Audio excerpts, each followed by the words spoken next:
You're listening to The Pete Sheppard Show.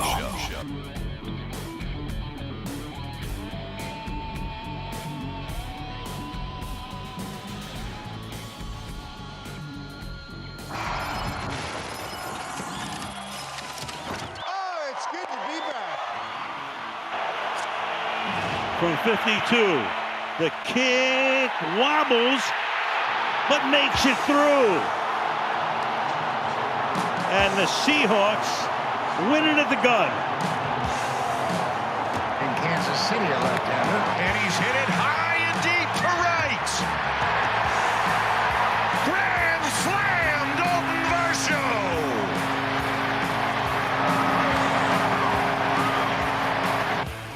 Varsho. Gotta love it, the thrill of victory and then the agony of defeat for the Red Sox last night. Good morning, everybody.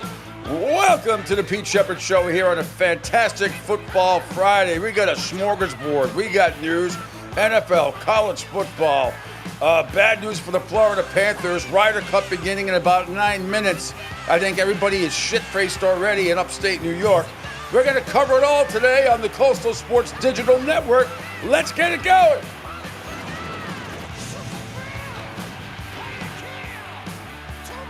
Thanks, everybody, for checking us out here on the Pete Sheppard Show, Coastal Sports Digital Network, across the awesome video platform that we have. Yes, right here, follow me at PShep326 on X, Twitter, whatever you want to call it, on YouTube. We're on Instagram now as well, LinkedIn, Rumble, Kick, CSDN Florida, the great Odyssey app, and, of course, our great app as well, SR1029 The Game. SR1029thegame.com and across the Facebook pages as well. Wow, man, oh man, oh man. We have a lot to discuss today. Of course, the Seattle Seahawks won last night. It's what they always do. They've won, I think, 11 straight road games, believe it or not, and they've beaten the Cardinals now 8 straight times. So I start this week anyway, 1-0. My Pigskin Picks coming up at 8:30. We have a tremendous show lined up for you today. 8:05, Jay Flannery from Beeves World. My Pigskin Picks at 8:30. John Mita Perel talking BC Cal football coming up and ACC football in general. With a huge game tonight, by the way, Florida State at Virginia. Why do I get the feeling that's going to be very high scoring and a more closely contested contest? We'll get into that. And then Gabe Morency, our great handicapper, will have his picks at 9:30 this morning. But, man, there is a lot to discuss. We'll get to the football. Stuff coming up. And there's some interesting stuff from Robert Salah talking about Liam Cohen and the Jaguars, steel signs. They're at that kind of stuff. We will hear from a lot of NFL preview stuff, some incredibly still, you just bang your head every time Mike McDaniel and now Tua Tagovailoa with this Vulcan mind melt. He's channeling Mike McDaniel, just absolutely tone deaf about what the hell is going on with the Dolphins. But I'm gonna start with there's a couple of other things too. I posted a video. Angel Martinez not here today, so no video, but that's okay. We got plenty of great audio. I'm decked out in my Patriots gear, hoping for a win, and I think they will against the Carolina Panthers this week. Not a great highlighted game on the slate, but nevertheless, Dallas and Green Bay with the return. Micah. Anyway. Dylan says, what'd you think of the Cardinals uniforms? It just doesn't matter. They could come out there naked. They're going to lose to Seattle. They just can't beat them. It's unbelievable. These alternate uniforms, some of them are okay, some I don't like. Quickly, the Florida Panthers captain Sasha Barkov yesterday during practice had to be helped off the ice by 2 individuals with a lower body injury. I posted the video, can't show it to you now, but 2 people had to help him off, and with Matthew Tkachuk out until at least December, just a quick hockey note there for the 2-time defending Stanley Cup champion Florida Panthers. It did not look good. I got to tell you, it did not look good. It looked like an accident, how it happened, but nevertheless, he had to be helped off. And then this morning, at 5 o'clock this morning, the fans up at Bethpage Black in Farmingdale, New York, for the 45th annual Ryder Cup. And I'm telling you, people look blitzed already. I really hope everybody keeps their composure. And last time the Ryder Cup was there, or any other big time event up there. I think they've hosted U.S. Opens before up at that spot. It can get a little rowdy. There's no question about it. And I'm all for excitement. You guys know me. I am no prude about anything, cussing or anything like that. I sure as hell do it enough on this show, even though I try to limit it. But this is Captain Keegan Bradley, my man, the captain of the U.S. Ryder Cup team, came out about a half hour ago and, trying to ramp up the crowd a little bit. Not that they needed it. Tell me what you think. Hello, guys. Who's ready to watch a little golf out here? We're going to need everybody to be on their feet and ready to go. You guys ready? Let's fucking go, boys. Come on. All right. Again, I am no prude. Do you really have to say the F word? Do you have to say, let's fucking go? Can't you just say, let's go? I mean, I don't know. I'm not you guys know me. I'm not a prude like that. I just really? That's what we're going to do? I just hope there isn't any incidents. I'm getting the Captain Kirk bad red alert feeling in the back of my head. There's no harm in cheering and all that stuff. I hope there's still a certain etiquette and ethics involved when you're at golf and tennis matches, okay? It's all great to cheer and all that stuff, but I think that this crowd was so pumped up. You should have seen it this morning. By the way, it'll be on USA all day today, starting at 7 o'clock. In the first round match, great match, by the way, the first round. It's alternate shot. Bryson DeChambeau, Justin Thomas for the United States versus Spain's John Rahm and England's Tyler Hatton as well. That's coming up in about 3 minutes. So we'll keep you up to date as best I can today for the Ryder Cup. We'll get to a comment from Bryson DeChambeau as well in a minute here. Keegan Bradley said, beside the fact that they're both phenomenal players, they both bring a spark to our team. Talking about DeChambeau and Thomas, Bryson has been an incredible teammate in the locker room, and we really want him to lead our team out with Justin in the first match. All right, and here is the man right here. Well, look, I think rivalries are good for the game of golf, and albeit I have the ultimate respect for Rory as a player. It's going to be fun to go up against him this week, whether it's against him directly or through other players. I think it's going to be a fun challenge this week. Would I love to go up against him? Yeah, it'd be a lot of fun. Is it going to happen? It's not likely. I mean, maybe once. You never know.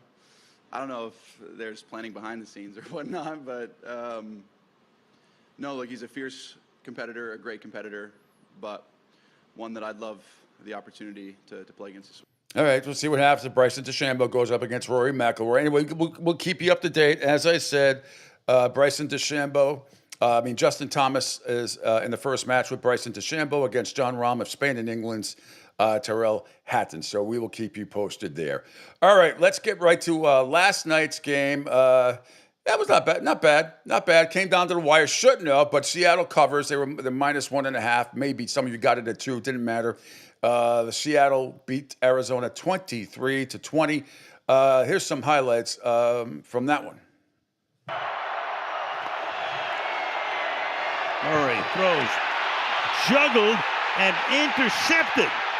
Harrison couldn't hold on, and they got Ernest Jones with the pick and the run back into Arizona territory. Well, what a job. Yeah, that was Marvin Harrison bumbling and stumbling there, but then he did redeem himself later on in the game. Harrison slot left. Murray to the end zone, reaching up. Harrison has it. Touchdown. Yes, that made it 20-13, and then later on in the fourth quarter, the Cardinals tie it. 4-man rush. Catch is made. Can he get to the end zone? Yes. Amari DiMarcado.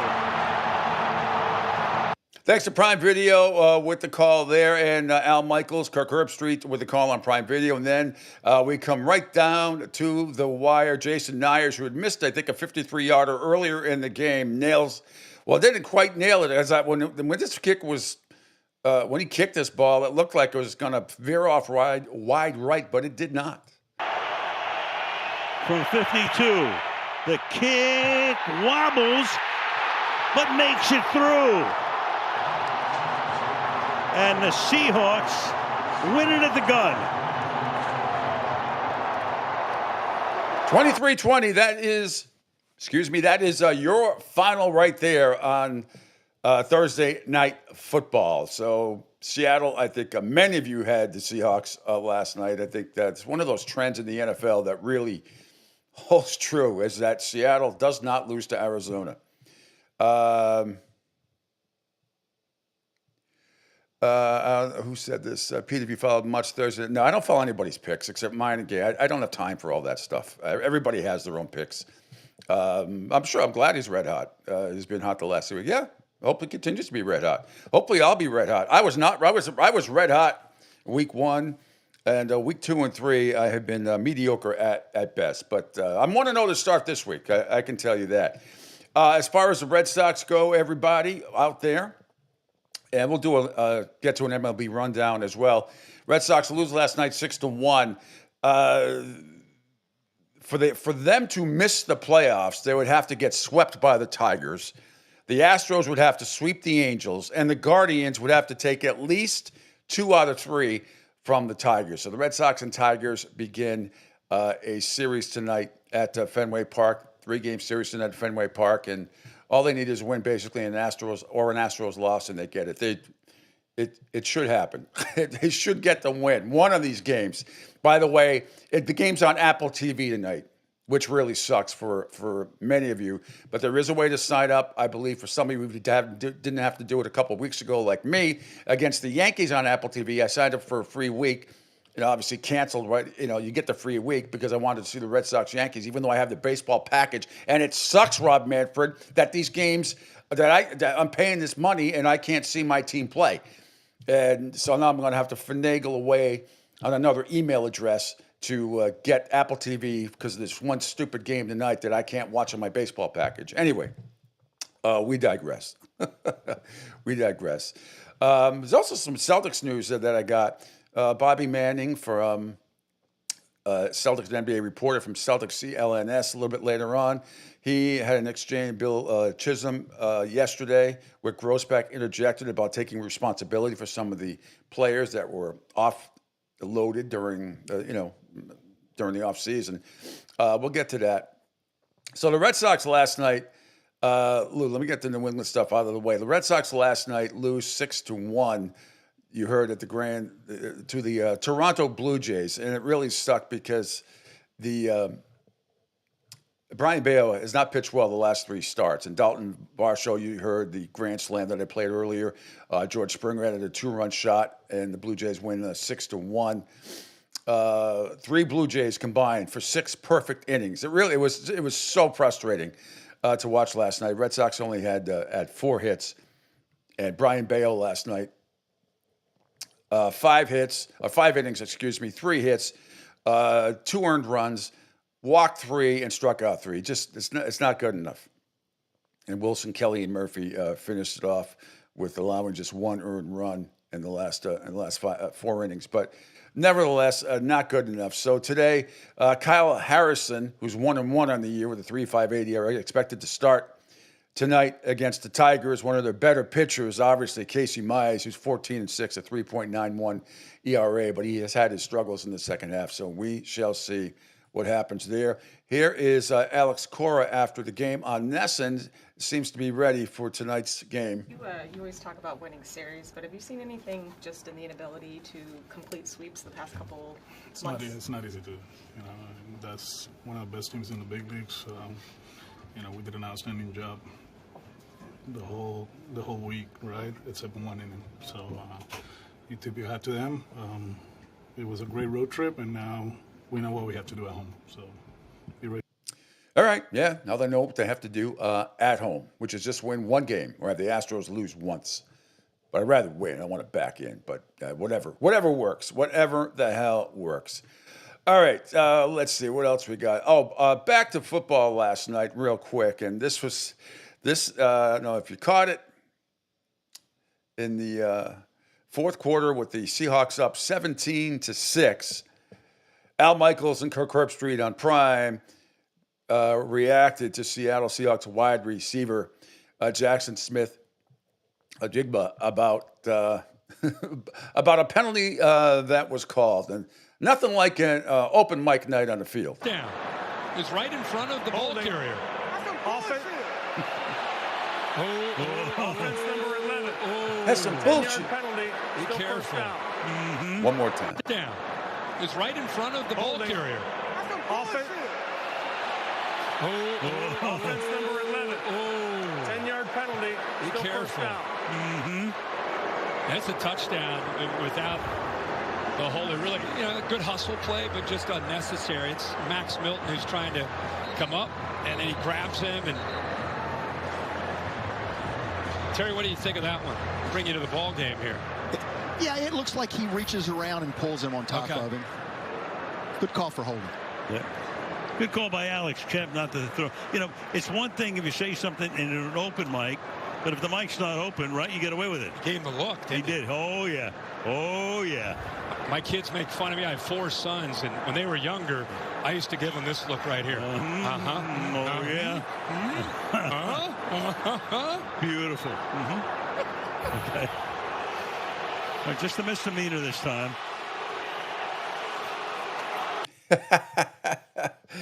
Yep, it happened. It doesn't happen often, but that look the referee gave us, I was like, oh, yeah, I remember that.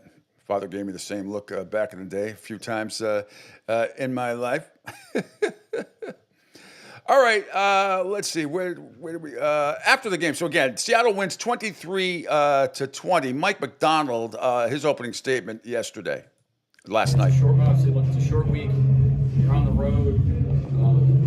Arizona played a good game. It's a good football team we played. We know that.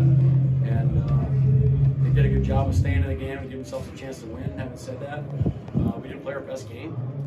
And we had opportunities, I think, to put the game away, throughout the second half. And there's a lot of learning experiences, too, that we're going to be able to take from this game so we can improve. But the good news is we figure out a way to win the game, which, after week 1, we felt like we had an opportunity to win that game. We didn't figure it out. So I feel like our team's growing. We're getting better.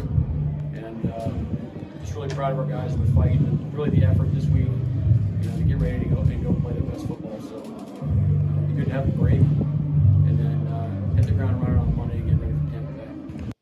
All right, Sam Darnold, by the way, pretty good last night once again. 18-26, 242 yards, a touchdown, no interception. Kyler Murray, 27-41 for 200 yards, 2 touchdowns, but also 2 interceptions. He also led the team in rushing, which is not good. He had 41 yards on 5 carries. And after the game, let's see, here's Jonathan Gannon on Kyler Murray and his performance. Respond the way he did. The response was fantastic. I thought he came and lit it up in the second half. Is that what you're asking? Yes, yeah. Absolutely. He got involved, made some big time plays, a touchdown catch, a big time play, a couple catches in those drives. He's winning one-on-one. I'm not worried about Marv at all. All right, meanwhile, Kyler Murray says the offense feels like it's still loading after a slow start. Kyler, you guys had 107 yards of offense at halftime, 138 at the end of the third quarter. What is it that's taking the offense so long to kind of get good gear? Good. We were not. It wasn't clicking. It's not clicking. Pretty much getting physically dominated whole first half. It's frustrating because you watch the defense go out there, you stop, and offensively, we just couldn't get it going. Credit to their defense, but we just gotta make more plays. We gotta show up and be ready to go. You know what I mean? It's like we're just loading. You know what I mean? And it's taking too long. Obviously, the resilience of the team is you love to see it, and you feel like you give yourself a chance to win the game at the end. But it's just too late. Yeah, well, there you have it. But he's used to losing to Seattle, as is everybody else who plays for the Arizona Cardinals. Can't beat him. Lost 8 in a row. And how about the Seahawks winning 11 straight road games? Pretty impressive. Pretty impressive. Cheesin says, Pete, do you think Al Michaels has lost a step his game? Winning field goal, not a great call. Yeah, I think a lot of people realize that. There's no question. Good observation by you. Yes, I agree. But also, you don't want to treat Game 3 like that, like it's you winning the Super Bowl. But yeah, there are times where either he seems disengaged or is not the same Al Michaels that we grew up in loving. Who's your favorite play guy in 2025? I don't know. I have a lot. I still think Sean McDonough is at the top of his game. He can call any sport. Love Sean. Does a great job. I think Dave O'Brien and Lou Merloni on Nesson do a great job. Don Orsillo out in San Diego still does a fantastic job. Play a lot of his cuts. Nationally, Joe Buck. I do like Joe Buck. I like Ian Eagle. So there's not many play-by-play guys. Kevin Harlan. Kevin Harlan's at the top of my list. Love Kevin Harlan. I put Sean McDonough first and Kevin Harlan second, if you want to know the truth, if I'm being honest with you. All right, let's get to more NFL preview sound. Chicago at Vegas this Sunday as well. Geno Smith and how to keep the team from being frustrated after a slow start. As leader of the team, how do you make sure that all the guys in the locker room don't get frustrated by a loss like you saw on Sunday and stay in the right headspace and go forward? Yeah, I think we have great leadership in this locker room. I think we have a great coaching staff and a bunch of guys that are really just focused on getting better every single day. And I think if you take that, your approach to it, if you just focus on getting better, you block out the outside noise, you don't think about expectations because that could be to your detriment. You have a shot to, do some great things. I think for everyone in this locker room, we're just focusing on this next game and how can we get better today in practice, first of all, and then go into the next game with the right, mindset, execute our game plan, the way that we know how, and, get this thing done. All right, we'll see what happens there. By the way, Tom Brady will be doing the color commentating for that game on Fox, even though he's a minority owner for the Raiders. And let's see if it'll be an interesting broadcast, nevertheless. In Ireland, coming up, Minnesota and Pittsburgh this Sunday at 9:30 a.m. Pittsburgh's DK Metcalf loves the energy from international play. I feel excited. They cheer for kickoffs, they cheer for first downs, they just cheer for anything, penalty on the opposing team. So anything that they see happening on the field, they're just going to cheer. All right, let's see. Washington's also at Atlanta. Can the Falcons rebound from the shellacking they took from the Carolina Panthers last week, 30-0? We'll find out on Sunday. New Orleans is at Buffalo, and topic this week, Josh Allen saying that Jackson Haas touchdown celebration, got to work on that. Yeah, it was a terrible spike, first of all. We judge our spikes in our offensive room, and the way that it's judged, if it leaves the screen on the top, it's a great spike. I don't think his got a foot off the ground and just kind of rolled forward. I was actually going to chase the ball and then saw Keon went after it, and I just kind of waited to congratulate him on his first touchdown. Okay, moving on. Cleveland is at Detroit. Both teams riding high. Cleveland upsetting the Packers last week in Cleveland. They head to Detroit. It's on a short week, but they are back home after their thrashing, and it really was a thrashing, 38-30. Game wasn't that close, but the Lions gave to the Ravens in Baltimore. First time the Lions had won in Baltimore in franchise history. Meanwhile, Joe Flacco says, I'd like to get the running game going. All the best run teams I've been around, you're almost welcoming teams to come stack the box against you, because sometimes when you split through that little initial thing, you're one-on-one with a safety.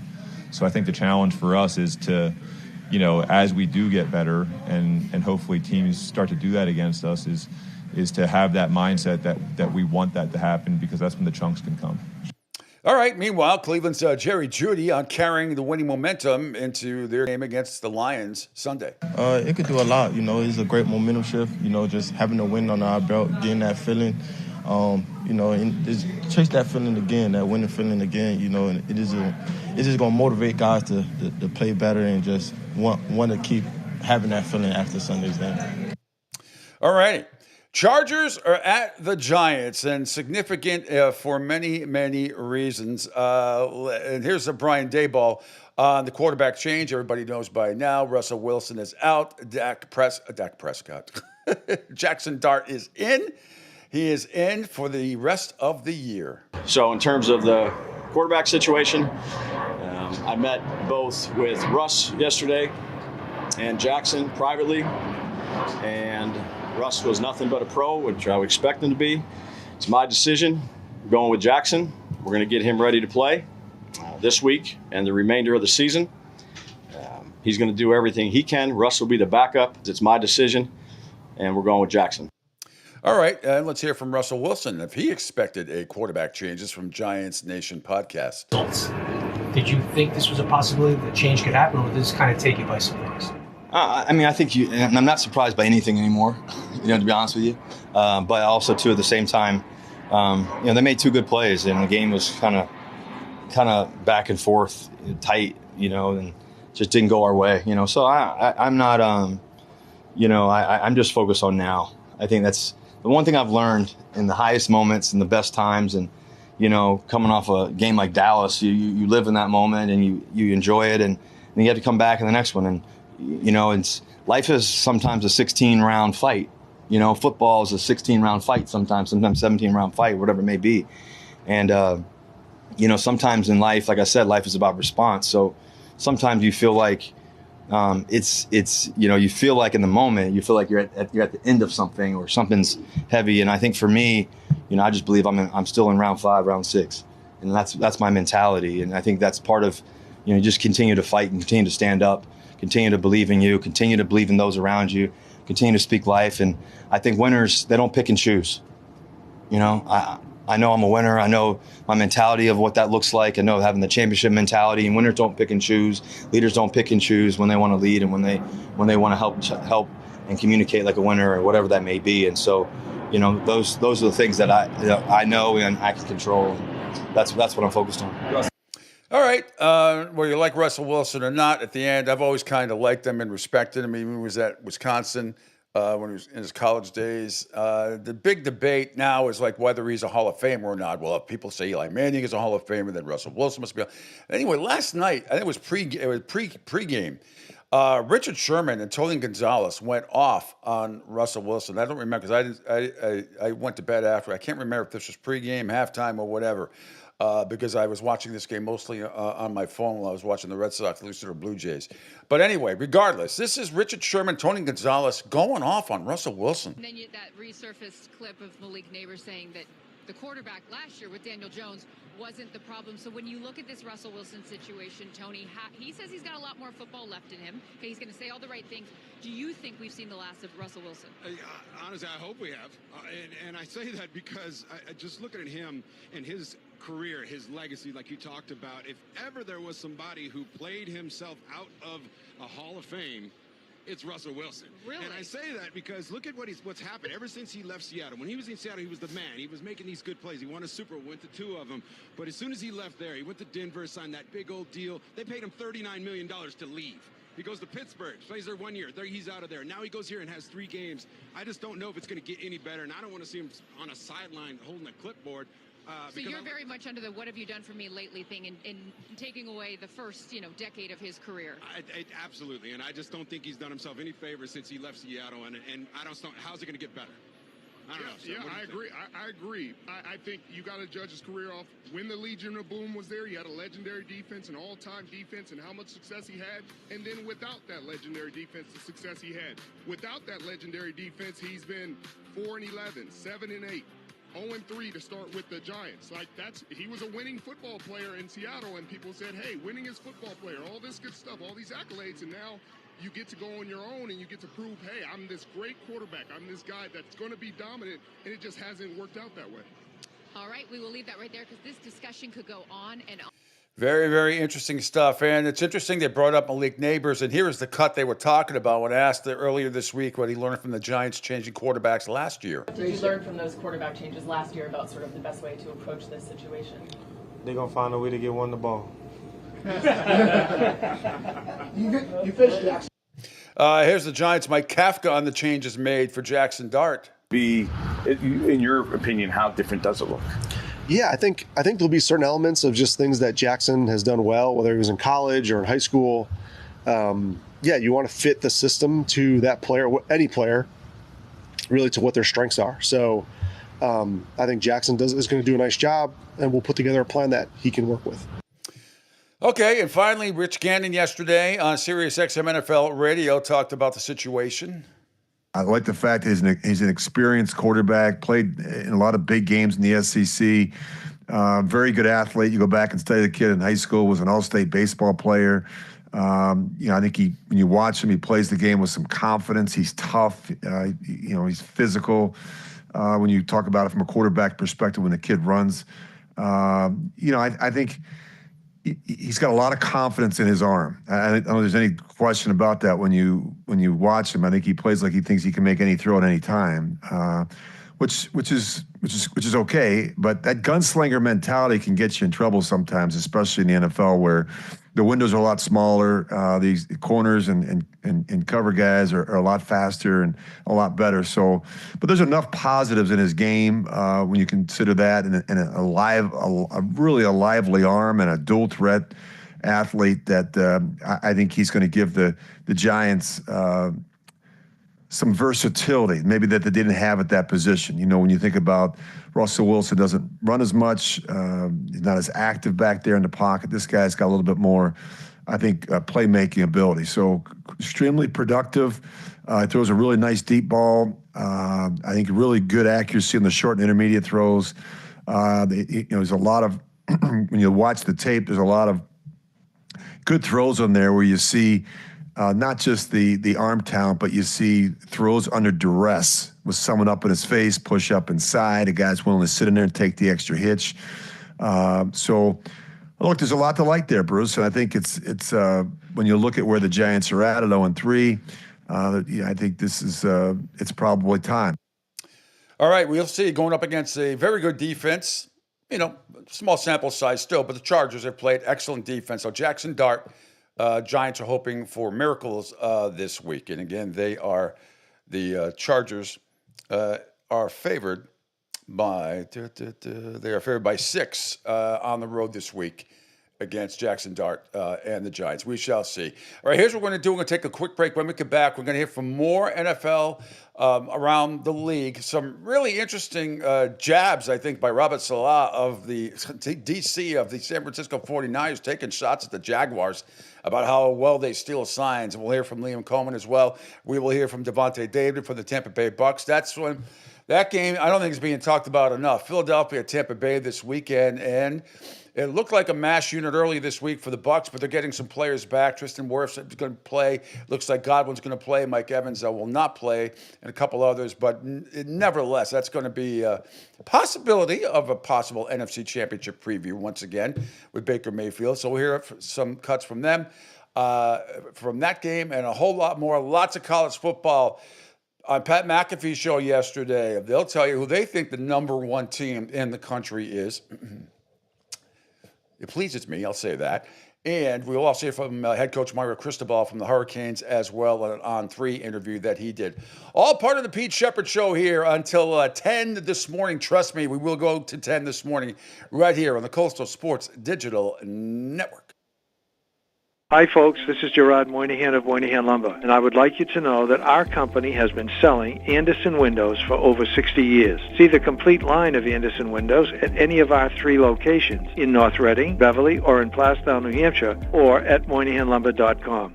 Hey everybody, it's Pete Sheppard from the Coastal Sports Network. Want to tell you about my good friend Lou DiMuzio and his company. Lou is the president and founder of Ace Technology Advisors. They're big-time tech specialists.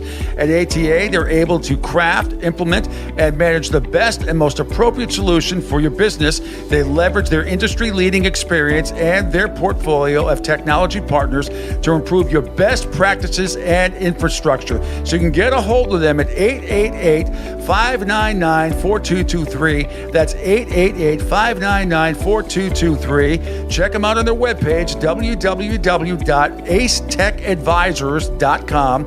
That's www.acetechadvisors.com. Or you can email them sales@acetechadvisors.com. Check out my friend Lou DiMuzio and Ace Technology Advisors.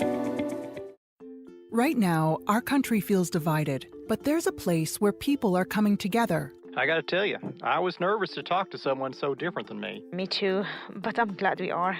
Love Has No Labels and One Small Step are helping people with different political views, beliefs, and life experiences come together through conversation, and it feels good. Wow, your story is so... Interesting? Yeah.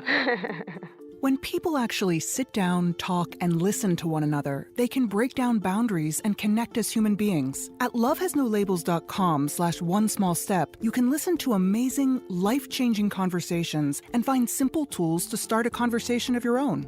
I know one thing. This conversation gives me hope. It gives me a lot of hope, too. Take a step toward bringing our country and your community together by having the courage to start a conversation at lovehasnolabels.com/onesmallstep. A message from StoryCorps, Love Has No Labels, and the Ad Council. People do some pretty cool things in their 40s and 50s. Why should saving for retirement be any different? I mean, they go back to college, learn new instruments, start skateboarding. Whoa! Okay, maybe that one's not for everybody, but saving for retirement is. With aceyourretirement.org, you can get on track with your retirement savings no matter your age. Just have a 3-minute chat with Avo, the friendly digital retirement coach from AARP. You'll get personalized recommendations based on your input that are easy to understand and work with your lifestyle. It's quick, easy, and free. Plus, it's sponsored by AARP, so you know they got your back. Woohoo! Gnarly move, Dad. Thanks, sweetie. So wherever you are in your retirement savings journey, head to aceyourretirement.org and start chatting with Avo today. That's aceyourretirement.org. A message from AARP and the Ad Council.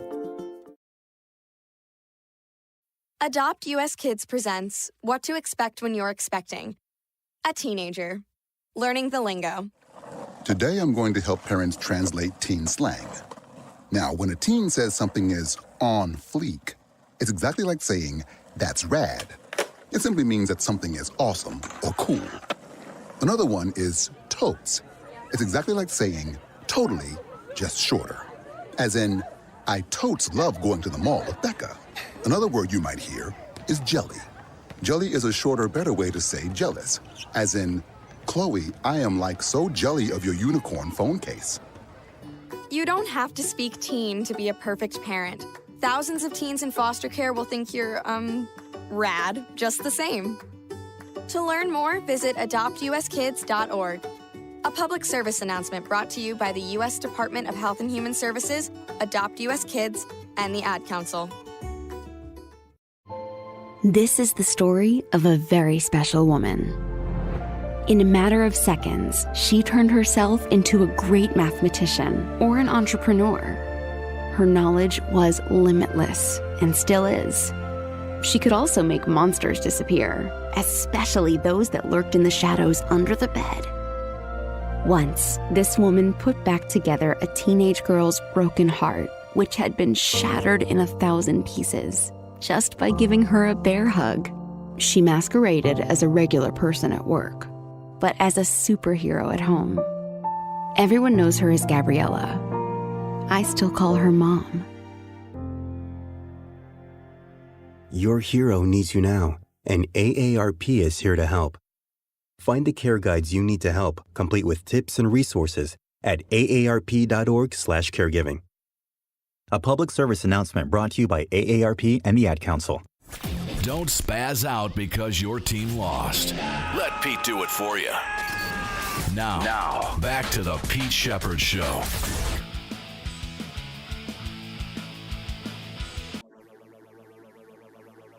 Hello, guys. Just ready to watch a little golf out here. We're going to need everybody to be on their feet and ready to go. You guys ready? Let's fucking go, boys.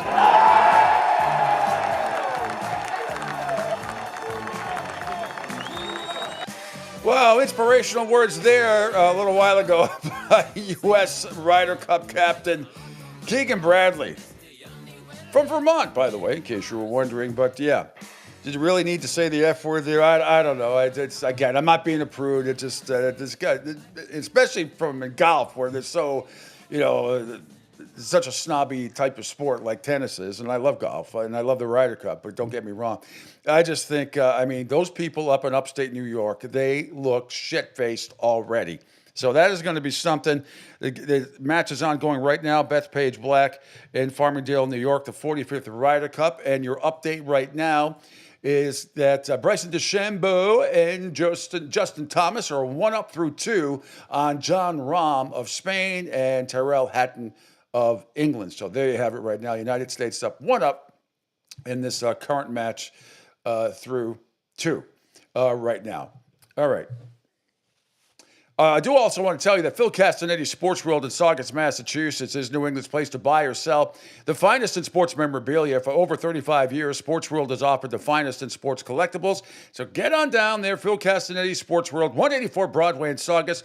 Call 781-233-7222 for more information. Sports World in Saugus. Be there. All right.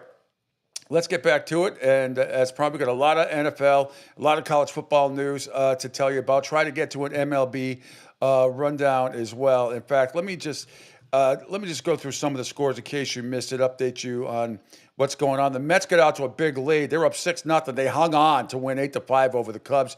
The Yankees won 5-3 over the White Sox. Detroit finally snapped an 8-game losing streak. They beat Cleveland 4-2. Cincinnati, man, oh man. How about this? They're up 2-1, and I will play this highlight before we get back to football. This might be the play of the night. He swings, high fly, right field. Marte all the way back, leaps at the wall. He caught it! He takes away a game-tying home run! The biggest play from Marte in the outfield. He saves the day. I saw him after he caught the ball, running to TJ Frito like, well, does he have it? Does he not? That is an outstanding play, getting to the wall, scaling and extending. Outstanding. That's it. FanDuel Cincinnati with the call there. Philadelphia blanked Miami 1-0. So they're still in it for the top seed. They're no worse than a number 2 seed. Philadelphia has to have Milwaukee lose a couple of games out of 3 this final weekend. Philadelphia beat Miami 1-0. We told you the Red Sox lost 6-1 in Toronto. Their magic number is still 1. Houston over the A's. They had to win this one. They did 11-5. Minnesota blanked Texas 4-0. KC over the Angels 9-4. Seattle over Colorado 6-2. Dodgers blanked Arizona by a score of 8-0, and they clinched the National League West for the 12th time in 13 years. And guess who had a big home run yesterday? It was a 1-1 pitch. Shohei golfs one to right center field. Headed for the pool. Splash! 54 is Steer with the Dodgers. 54 his second year. He's matched his own franchise record. And in doing so, he's broken the modern-day record for runs scored. All right, there you have it, right there. So there's your MLB rundown. If you're looking at the standings right now in the wild card race, the Yankees are still on top by 5 games. They are now 4 ahead of the Red Sox for the second spot, and the Red Sox are 1 game up on Detroit for the. Detroit's in the 3rd spot right now. Houston is just 1 game back. So it's coming right down to the wire. And the Red Sox still have many, many tie-breaking advantages, even if, God forbid, they get swept this weekend by the Tigers. Over in the National League, still the Cubs on top by 7. San Diego 2 back for the 2nd seed in the National League wild card race. And the Mets are hanging on for dear life. Almost blew a 6-0 lead last night, but they hung on and won 8-5. They have a 1-game lead on the Cincinnati Reds and a 2-game lead now on the Arizona Cardinals. But that play by Marte might have saved the season, possibly, if the Reds should get into the playoffs. Terry Francona is going to circle that play as a big reason why. All right, back to the NFL we go. Interesting comments, I told you, from Robert Saleh. And I just got word of this, saw this this morning. Can't play the video today because no Angel Martinez. He's off on an assignment. But Robert Saleh says the Jaguars, with Liam Cohen, head coach of the Jaguars, and Robert Saleh, the DC of the 49ers, have a legal signal stealing system to give their offense an edge. Okay. You know, Jacksonville, this is a very young, but it's a very talented group, you know. Liam and his staff, coming from a couple of guys coming from Minnesota, you know, they've got a really advanced signal stealing type system where they always find a way to put themselves in an advantageous situation. They do a great job with it. They formation you to try to find any nugget they can. So we've got to be great with our signals, and we got to be great with our communication, and to combat some of the tells that we might give on the field. So they're almost elite in that regard. That whole entire tree, from Sean to Kevin O'Connell to all those guys, they all do it. So so there's challenges. They're going to catch us in some situations where they have the advantage, and we just got to play good, sound, fundamental football and do our best to execute them. Robert, who on that? When it comes to the communication, is there any drop-off? Like, was Bosa the more vocal guy on that defensive line in the games, like specifically in games? No, I think they do a good job communicating with one another, you know. There's Chris does a great job managing those guys and making sure that everyone's on the same page at all times. So from a communication standpoint, we expect it to still be very good. Robert, stupid question, but who are they stealing the signals from? Oh, I don't. You know, that's the ultimate trick. You know, whether it's people from the sideline or whether it's our individual hand signals, whatever nugget they can find, they catch it, and they always happen to find themselves in good situations based on the coverage you showed. And there's nothing illegal about it, and I'm not suggesting that. It's just you can tell that they've got a CAN system that's getting them into a very advantageous position. It gets them into a very advantageous position multiple times during the course of a game. Experience it like this? Has this ever happened to you during a game and you're like, wow, they're stealing my signals? No, it's no. Were there findings? I was like, damn, how'd they know to get to that play? Yeah. We dealt with it in Minnesota last year. They got us into a couple of situations. You can see it on tape when they're studying. It's like, damn, how'd they know to be in that call at that time? And we've experienced it with the Rams a little bit, but it's not an uncommon thing. They're just this group of people. They're pretty damn good at it. It aggravates me. You know, when I hear coaches like that talk about sign stealing. How about watching film and game prep? And I'll just bring up an example again. Malcolm Butler against the Seahawks in the Super Bowl. You know, the game basically a clinching interception. And you've seen the video. You've seen the highlights of that season, how the Patriots practiced that play and how it did not work out very well in practice. And they finally made the adjustment and, they worked on it. This crap that Robert Saleh is talking about, how about just teams preparing by watching film? That's what you do. What do you mean sign stealing? It goes on throughout the NFL. We know that. If you're that obvious, San Francisco 49ers, if you're that obvious with your cue cards and whatever it is, color schemes, whatever it is you're doing to send in signals, if you're not changing it over and over again during the course of a game, then shame on you. I'm not buying that crap at all, what he is saying there, but you're stealing signs. I mean, yes, can it happen? And he's like, oh, it's not illegal, but I think he was mentioning it. He seems aggravated about it, that maybe not quote-unquote illegal, but unethical. Are you serious? I'm surprised. You watched today. I bet you that story gets a lot more play. My God, if that was the Patriots years ago, people would have lost their freaking minds. You know, how about just preparing and studying film? How about maybe that's why Jacksonville has done a decent job again? I don't get it. I really don't. I think that's sort of a lame excuse by Robert Saleh.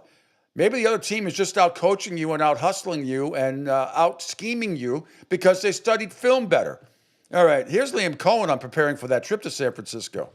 I mean, not personally, but, I think it's just about, okay, we're obviously got a 5-hour flight.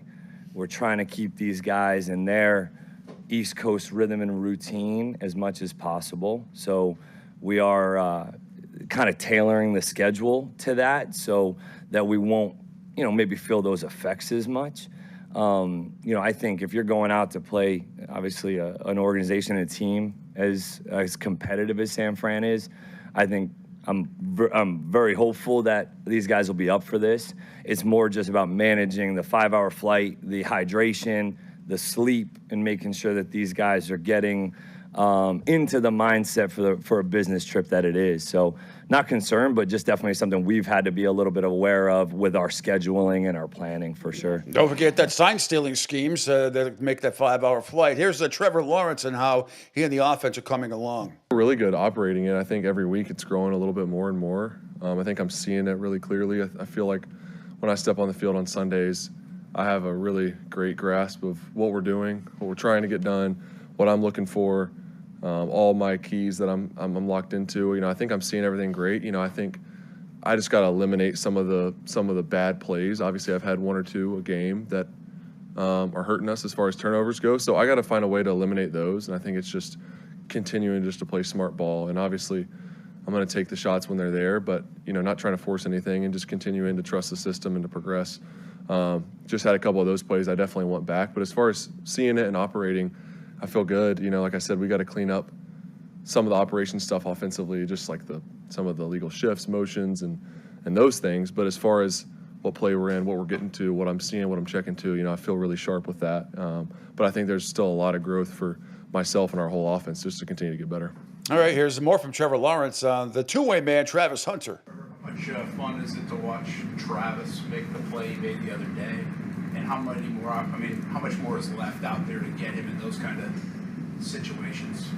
Yeah, man, he's just special with the ball in his hand, so finding those opportunities, we got to continue to do that because you've seen the plays that he can make. And I missed him on one earlier in the game where I should have hit him going across the field. So that was an opportunity, but, just to keep finding ways to get him involved. We have a lot of guys that are dynamic with the ball, but he's for sure one of those, and we got to continue to find ways to do that because he's a weapon with it. What's the challenge for you with Hunter? Just since he's on defense and when you guys come off the field, how do you communicate and sort of get those little adjustments? Yeah, it's I try to grab him as soon as I can. All right, we'll get to more NFL sound in just a little bit. We got Jay Flanley coming up at 8:05 this morning. I want to get in to some other video for. Actually, before that, I'd be remiss. I gotta do it. Here, Mike McDaniel, Jay Flanley. By the way, 8:00. Pigskin Picks mine at 8:30. 9:00. John Meter-Perrell, voice of the BC Eagles, again ready to host Cal this week at Alumni Stadium, and also voice on the ACC Network. And Gabe Morency will have his picks coming up at 9:30 this morning. Let me see. There's a couple of Mike McDaniel cuts here. Here's one of my favorites from the week. This is on Tua's performance. So Tua Tagovailoa, his quarterback so far this season. Again, I need Mike McDaniel closed caption and special screen. I don't understand. Well, I mean, the game of a franchise quarterback is never just still. So there's a ton of things based on my experience with him. I know where he's at. I know the challenges that have been in front of him. And yeah, we talk about each and every play through a vision that's highly communicated. So I think all things, throwing the football, he's capable of, and there's opportunities that he needs to take advantage of. There's also a ton of opportunities to turn the ball over that he hasn't taken. He's really answered the bell, for 99% of the time as a quarterback, especially in games where turnovers are 0-0. You can get substantially better by not having one play. So there's a lot of things. It's not an easy task to be in his shoes, but I'm very happy where his mind is at and where his focus is at, because if he was a weaker-minded individual, it's tough for any quarterback during any losing streak or any whatever. But he's focused on being 1-0. In the words of Vinny Barbarino from Welcome Back, Carter, I'm so confused. I just don't get it. I just don't get it at all. I really, really don't. Oh, God, jeez. Here's a little more from him about on Darren Waller's return to football. Yeah, we're just trying to be smart. He's going to be working football to the level of how many reps he gets in the practice. That's what we adjust, or just depending on really feedback. You go back and forth between moderation and full participation. After that practice and on Wednesday, and the kind of the situations that we're planning for him, and the we have a very well planned high-low process, so he will do less than he did the other day. The wild thing, Mike McDaniel, a.k.a. Charlie Brown. Will this be the end if they should lose to the Jets on Monday Night Football? We shall see. Unbelievable. Quick Ryder Cup update for you.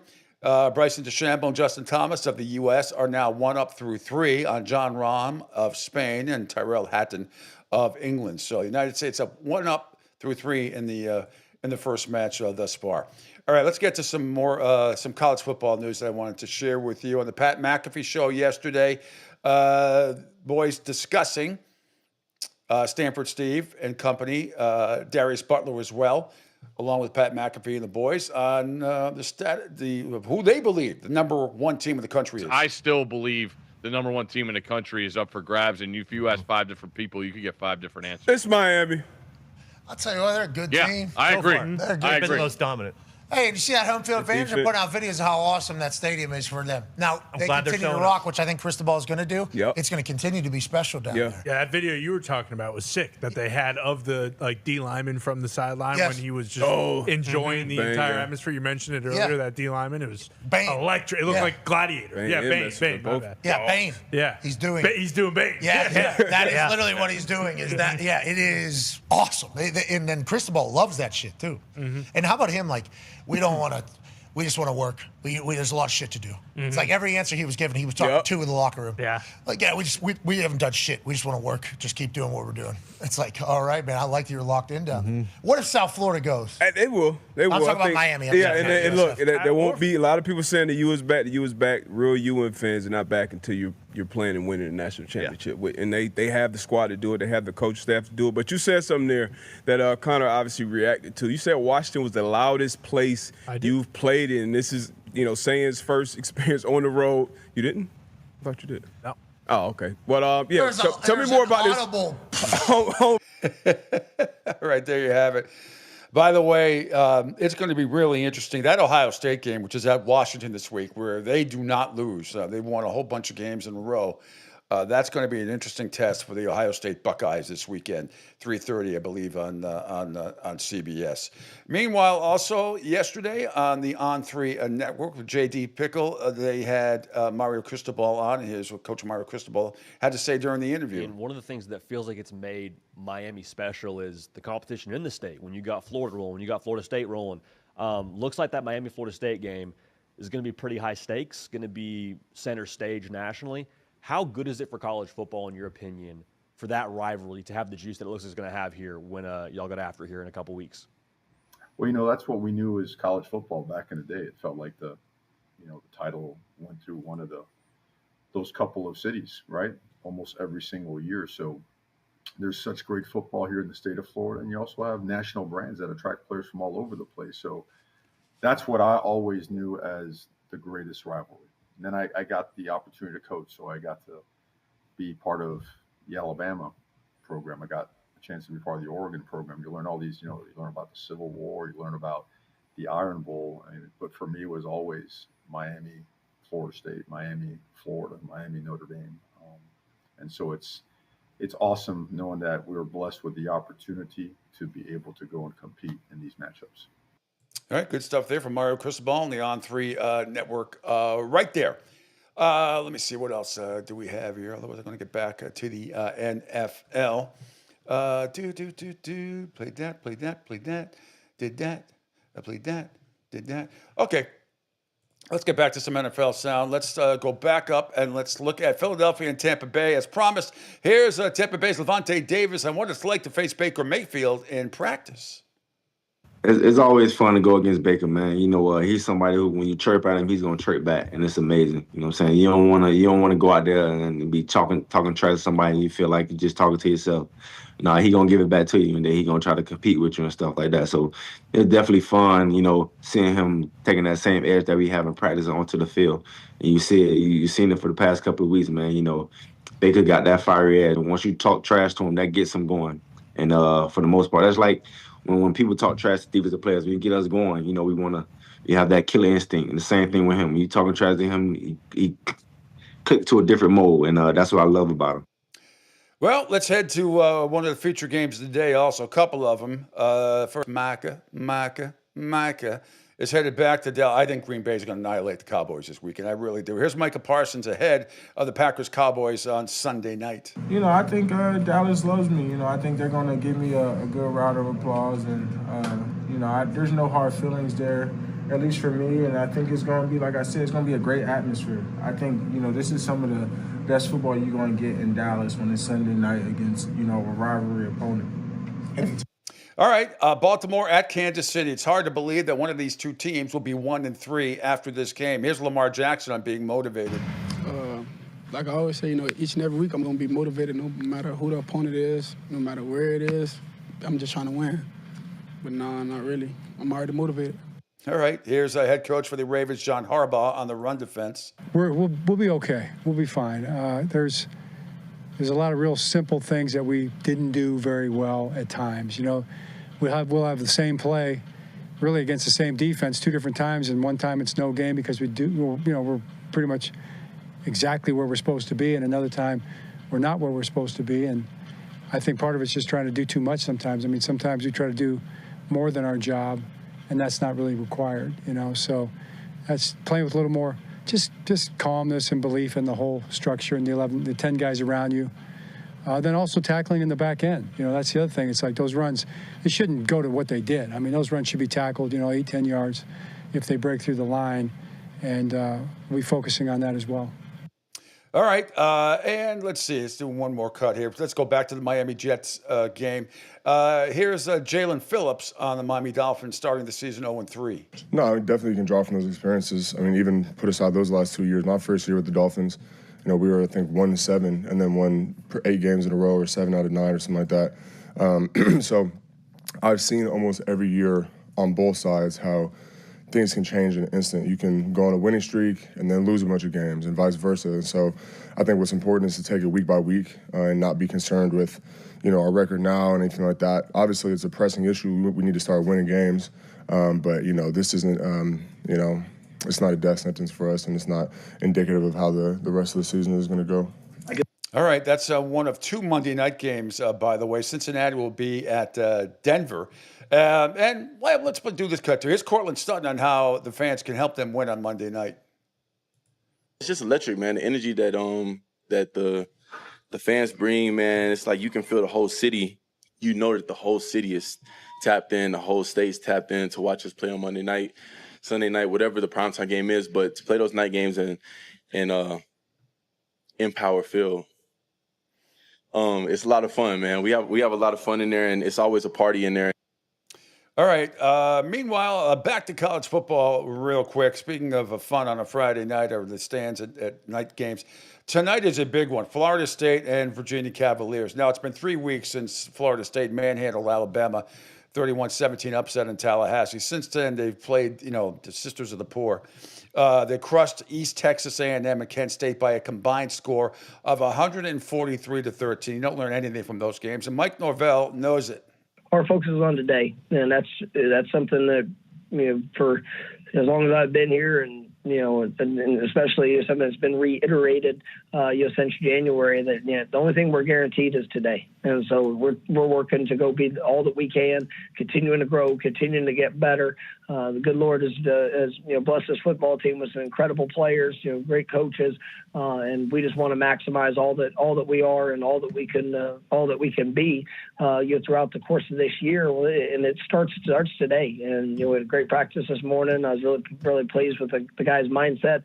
And if we can continue to build that to Friday night, then Lord willing, we'll go out there and show all of who we are and what we're about. And then, you get to the next week, and I'm not going to need a whole lot of motivational speech just for that one. But it's definitely we're honored for the opportunity that we have, and we know we got a great team that we're playing Friday night and go our first road contest, and it's going to be exciting game to be a part of. So you can't be distracted by anything else.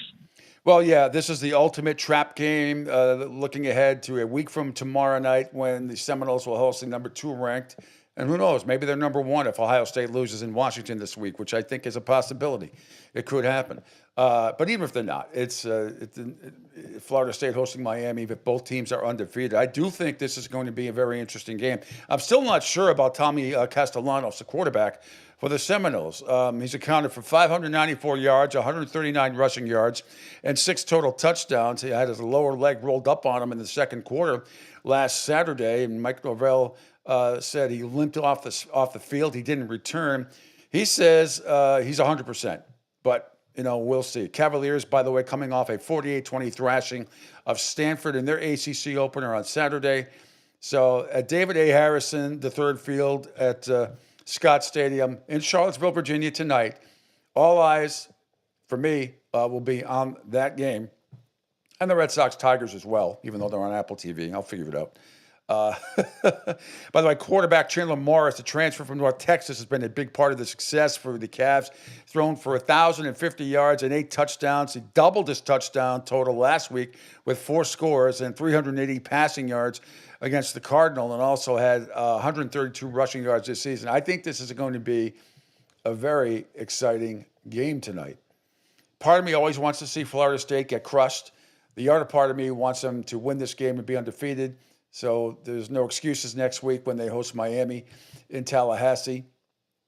But this is the ultimate. Be careful, Seminoles tonight. This has got that. This is the proverbial trap game written all over it. All right, Jay Flanagan expected to join us in just a couple of minutes here. Thanks, everybody, for checking us out here on the Pete Sheppard Show on the Coastal Sports Digital Network. Following me at X on Twitter at PShep326. Excuse me, my nose is still running 3 weeks later. Checking us out on Odyssey and Instagram now, as well as YouTube, Kick, Rumble, CSDN Florida, SR1029 The Game, SR1029thegame.com. And you can also, you can't call or you can't text the show. You can't call today because Angel is off today. He'll be back on Monday, but you can text at 727-858-6650, 727-858-6650. That is the number to call. Oh, waiting for Jay to come on, which I know he's popping on now. Quick Ryder Cup update. Bryson DeChambeau, Justin Thomas of the United States are now 1 up on John Rahm of Spain and Tyrell Hatton through 4. Tyrell Hatton from England. So United States up in the first match, in match 1, 1 up through 4. As so far, so good. A very loud crowd up at Bethpage Black Course in Farmingdale, New York. So we will keep you posted on that as well. All right, what haven't I played for you today? I did tell you, too, in case you missed it earlier in the show, Florida Panthers captain. Now, remember, they're already out without Matthew Tkachuk, despite his great picks last week on College Game Day. But Matthew Tkachuk is out until December, and I'm looking at the video right now, and Sasha Barkov got hurt with a lower body injury, had to be helped off by 2 people. Couldn't put any pressure on his right leg as he was being helped off the ice yesterday. So that could be something for the 2-time defending champions. Keep you updated on that status as well. But just like that, it's always a happy Friday when Jay Flanagan can join us from Ann Arbor, Michigan this morning. So much going on. Great slate of college football games this weekend, starting with tonight with Florida State and Virginia. I can't wait. Should be a very interesting game. But good morning, Jay, and how are you doing? Good, buddy. I'm going to be at a high school game tonight here in Michigan. I'm going with one of my friends, but yeah, incredible amount of great college games this weekend. I mean, is in Georgia and who's Georgia playing? Georgia's hosting Alabama. Yeah, Georgia, Alabama's on against Oregon and Penn State, right? So yes. That's gonna be crazy. Yeah, that's Oregon, Penn State. That's Oregon, Penn State, and also Ohio State is at Washington, which is another underrated good game. Yes. Oh, Washington. When's the last time Washington lost at home? I mean, they don't lose at home. I mean, it's that should be a hell of a game. And Georgia finally gets to host Alabama, which they never do, even though Kirby Smart, I believe, is 1-6 against the Crimson. But all those games have been in Tuscaloosa. This time they're in Athens, so they're a slim 3-point favorite. I do like them a lot this weekend, but there's a lot going on. What game? We'll have YouTube TV, so we'll have all the 4-box going. Probably several 4-boxes, and now you can do your own. But what's a game you'll be focused on the most? Well, because I'm a Big Ten guy, probably Oregon and Penn State. Mm-hmm. Everybody in America wants to see how James Franklin's going to screw this year up, and not to make light of it, but Lanning doesn't exactly have a great record in big games either. So we'll see. But but Lanning's beaten ranked teams before. Oh, that's the point. Ranked teams. James Franklin cannot get out of his zone. Anytime there's a little tic-tac-toe mark, a number sign and a number after it, they don't win. They find a lot of ways to lose. A lot of times, not necessarily all blowouts, but geez, I mean, he can't beat anybody that's ranked. Well, no, the Michigan National Championship team, that was the game where Sharon took over when our former coach was suspended, and they ran the ball like 35 straight times. Yep.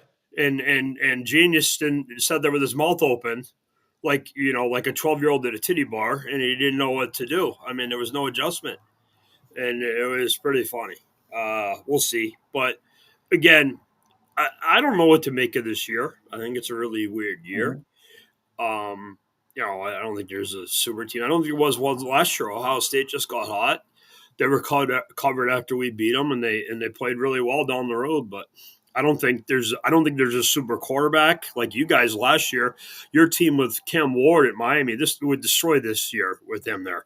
Well, if they had Cam Ward, if they had that offense that they had last year with this defense, they'd be one of the greatest.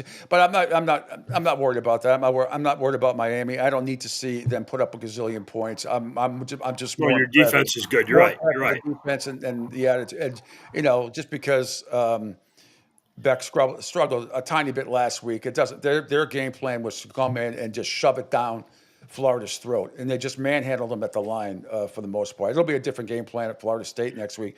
I think that I'm not sure the injury status of Castellanos. He got hurt last week. He says he's 100%, but who the hell knows? I think that play Virginia's going to be rocking tonight in trouble. This is their Super Bowl, start of 8 straight games, and I don't know. Yes, Florida State upset Alabama convincingly. 3 weeks ago, and since then they've just crushed, Kent State and Eastern whatever they played. Eastern Montana State. To get it right. You don't learn anything from those 2 games, but I think this is going to be a hell of a matchup tonight. And by the way, last year, in case you weren't keeping track at home, what did Oregon win? 41-7 last year? I'm looking. Hang on, where is it? Over Penn State. I'm sorry. That was their win. Oregon. I'm sorry. Oregon State last week they beat 41-7. Moore got 305 yards. Oregon State's terrible. Yeah. Well, they got clearly hurt by the Pac-12 collapse, and the coach went. I mean, he went to Michigan State. They don't have a league. It's killing all their sports. Their baseball team's still awesome, but most of their other teams are pretty bad. I mean, they're one of the best. You know this because you're a baseball guy. They're one of the best absolutely Division I baseball programs in the country. They had Michael Conforto, Jacoby Ellsbury, and a whole bunch of other guys that are great major league players. And they won multiple national championships. Our former hitting coach here at Michigan was caught the last out of the first World Series they won. So that was, which was pretty cool story.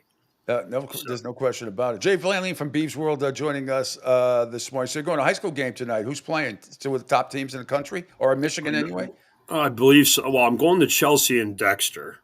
Now, the guy I'm going with, they named the field after him, so that's a pretty good thing. Wayne Welton, who used to be a baseball coach here at Michigan, but he's got a couple claims to fame.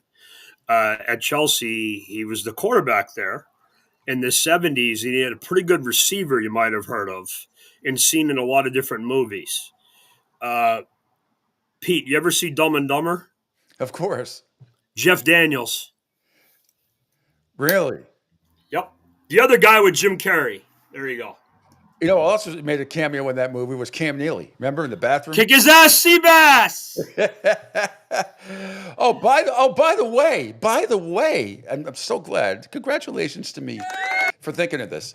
I don't, besides sports and a lot of the cooking shows I watch, I don't tune into these other shows, right? I don't either. These other, I don't watch it's to each his own. It's just not my cup of tea. But on Hulu, since I don't have to watch commercials, and I did this for the first 15 minutes last year for this show as well.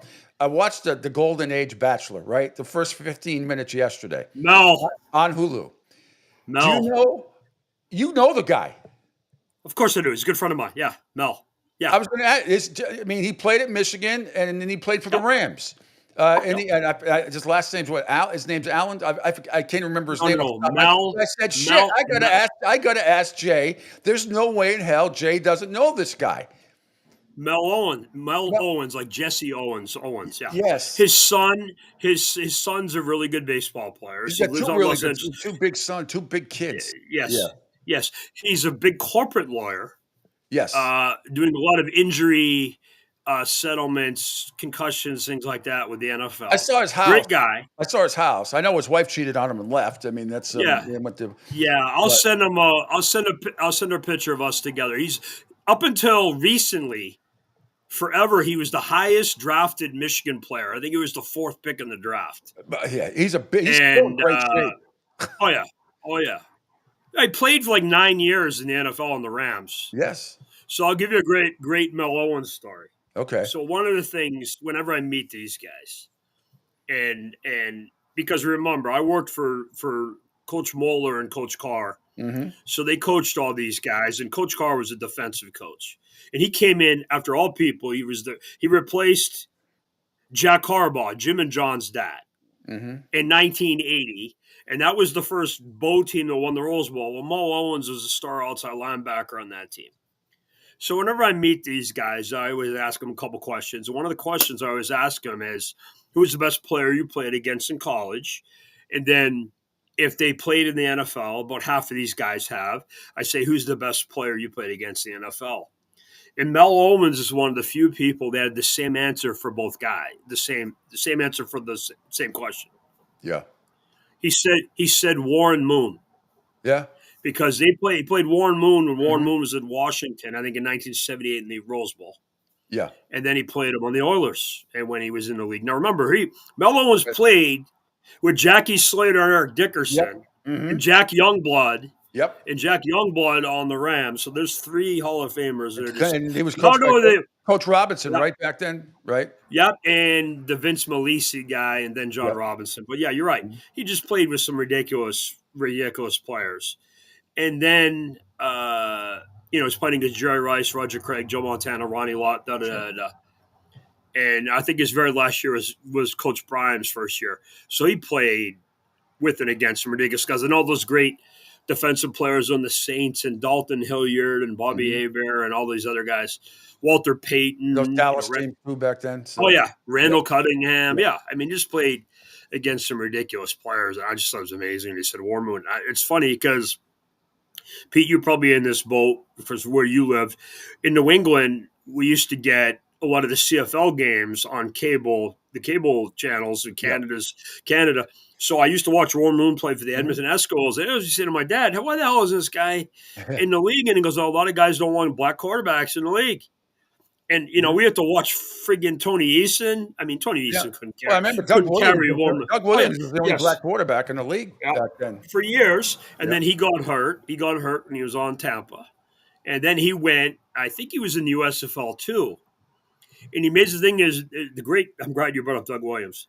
The major number one reason why Doug Williams even came back to the NFL was Joe Gibbs was one of the Buccaneers coaches when Doug was playing. I think he was the offensive coordinator. Yeah. And then when he became the Redskins coach, he had a couple injuries.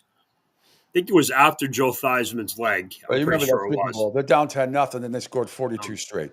Oh, I know.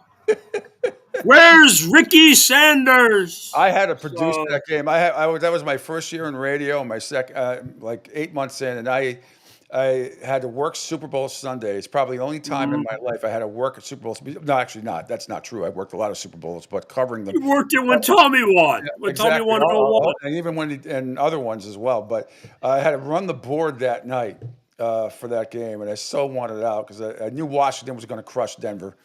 And even though they were down 10-0, and Elway, remember, I was like, oh, okay. Anyway, they scored 42 straight points. I had to sit there and push buttons and run local commercials until whatever it was, midnight before I got out of there. Anyway, we digress. But the Bachelor thing, now I'm gonna. I like to watch the first episodes. I like to see all the crazy girls because a lot of them, they're older. They're all between like 45 and 70. You know, he said his age preference was between 45 and 60. And I tell you, he is ripped. I mean, he is still in great shape. Phenomenal. No, he's in great shape. Yeah, he's in great shape. Really, you're gonna have to be in great. You're gonna have to be in great shape to meet like 24 women in such a short period of time. And they sign a waiver, and even if you do talk to him, he can't tell you what happened or whatever until after the season is over. But what a beautiful home! Jeez, you ever been to his house?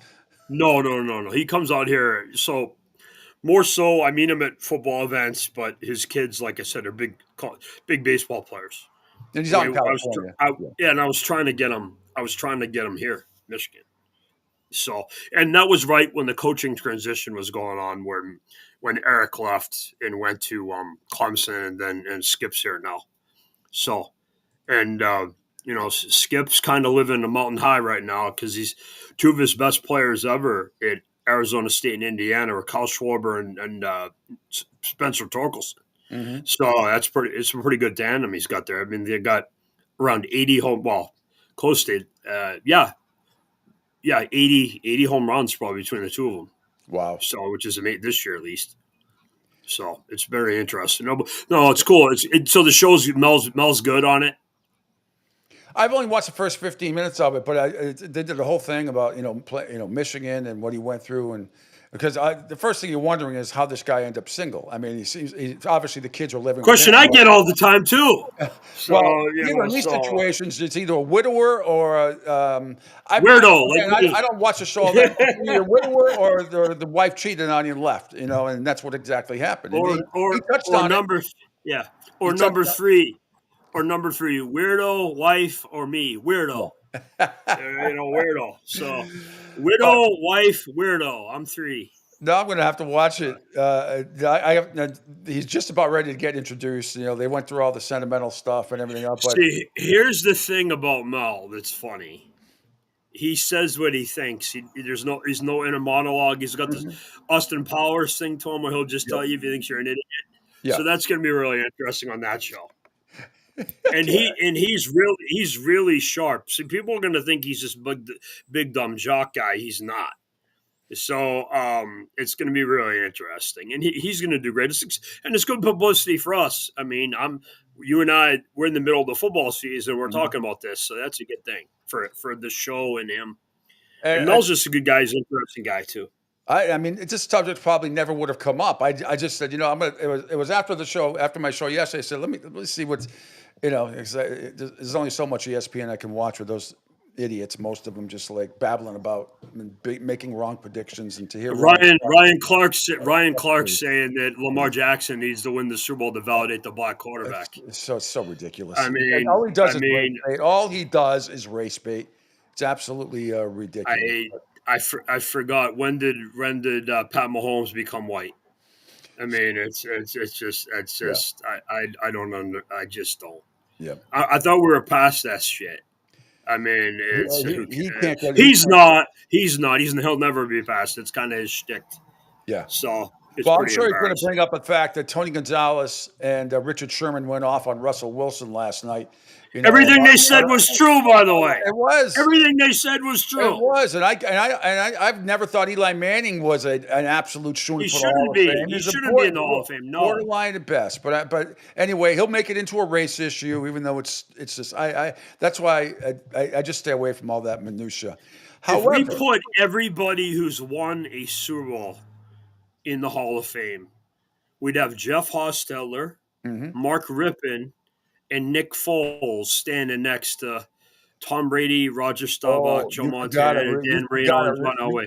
You forgot the one from 2000 who went 4 games at the end without throwing a touchdown. Trent Dilfer. Trent Dilfer, baby.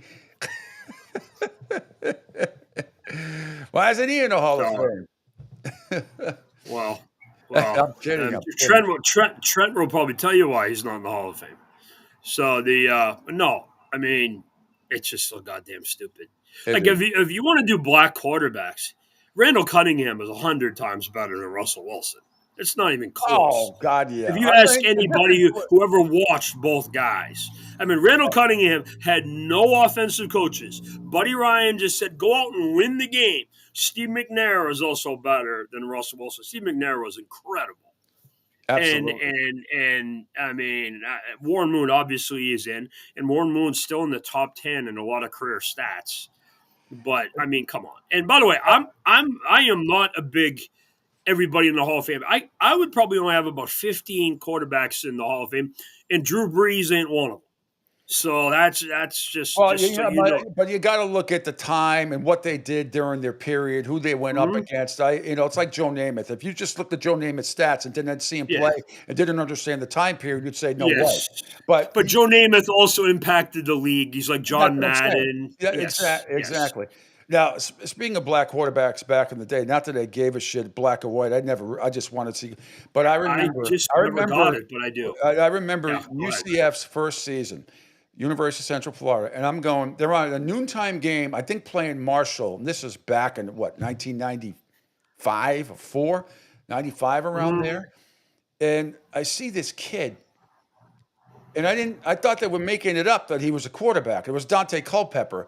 I'm like, that's the biggest human being I've ever seen. I go, what is he, a linebacker? I go, he must play two-way. He must play a linebacker.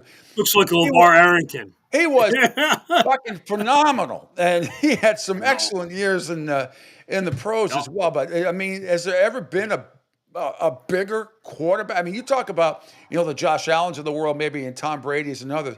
Dante Culpepper was a beast in his prime. Ryan Mallett was big. Ryan Mallett was a big kid. God rest his soul. Yeah, Arkansas kid. Yeah. So no, it's funny that you bring Culpepper up because he was recruited by Nebraska. And for whatever reason, he liked the coach there, and that's why he went there. It was very similar to Marcus Camby, and UMass. Besides the hookers and the money, we all have our needs. Yes. It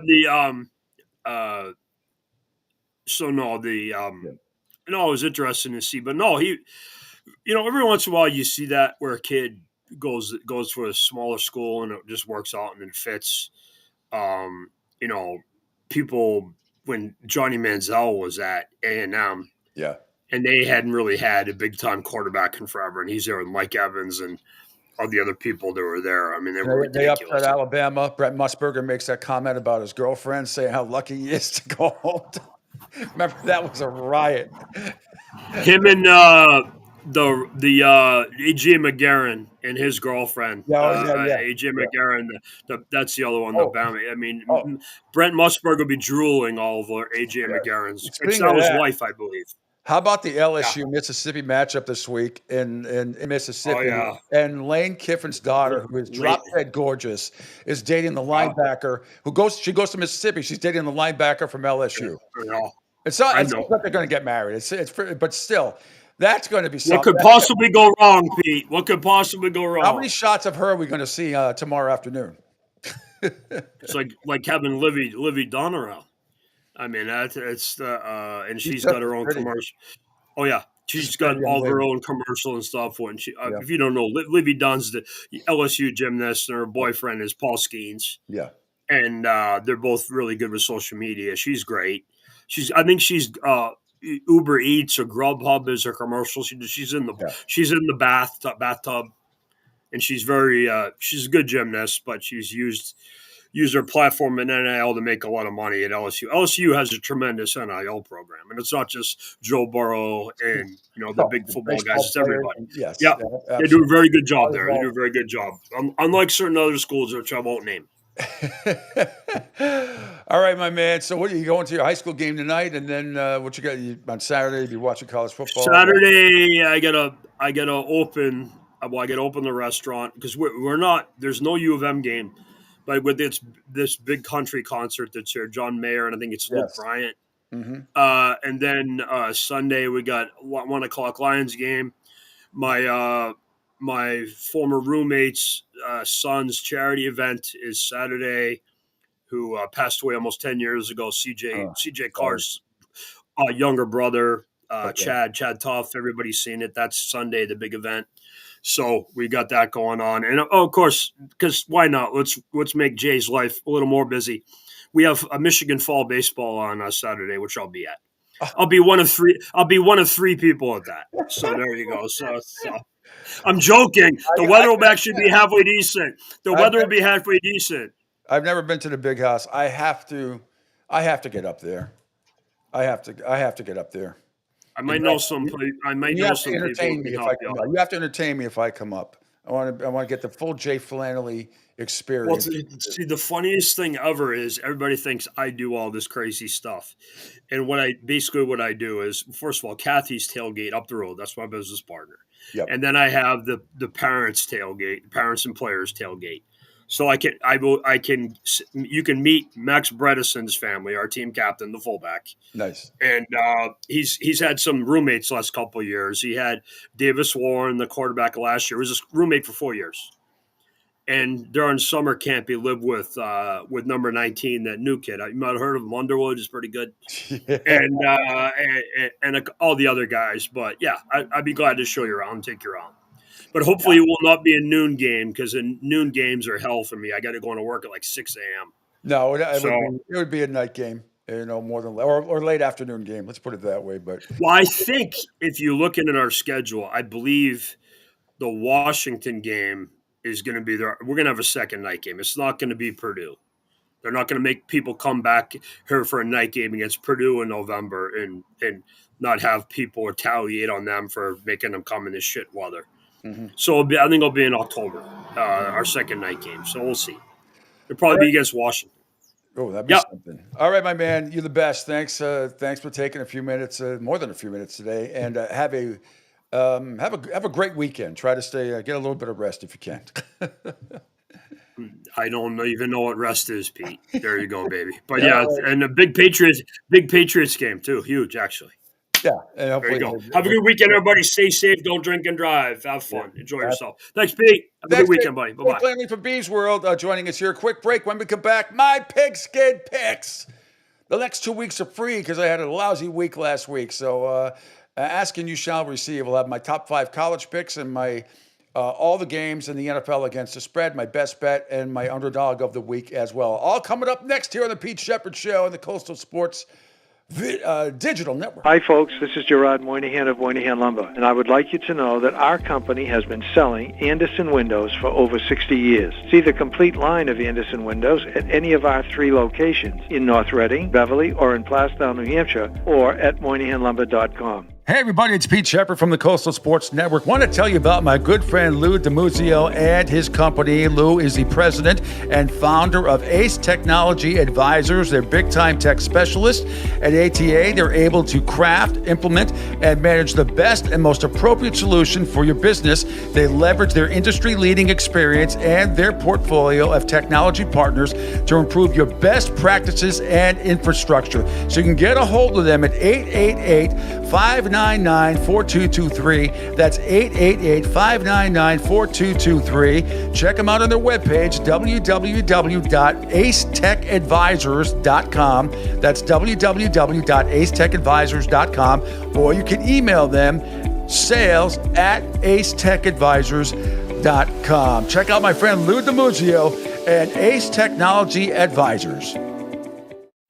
Right now, our country feels divided, but there's a place where people are coming together. I gotta tell you, I was nervous to talk to someone so different than me. Me too, but I'm glad we are. Love Has No Labels and One Small Step are helping people with different political views, beliefs, and life experiences come together through conversation, and it feels good. Wow, your story is so... Interesting? Yeah. When people actually sit down, talk, and listen to one another, they can break down boundaries and connect as human beings. At lovehasnolabels.com/onesmallstep, you can listen to amazing, life-changing conversations and find simple tools to start a conversation of your own. I know one thing. This conversation gives me hope. It gives me a lot of hope, too. Take a step toward bringing our country and your community together by having the courage to start a conversation at lovehasnolabels.com/onesmallstep. A message from StoryCorps, Love Has No Labels, and the Ad Council.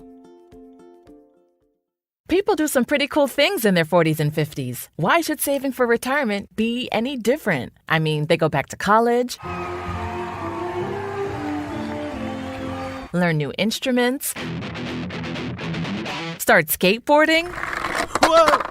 Okay, maybe that one's not for everybody, but saving for retirement is. With aceyourretirement.org, you can get on track with your retirement savings no matter your age. Just have a 3-minute chat with Avo, the friendly digital retirement coach from AARP. You'll get personalized recommendations based on your input that are easy to understand and work with your lifestyle. It's quick, easy, and free.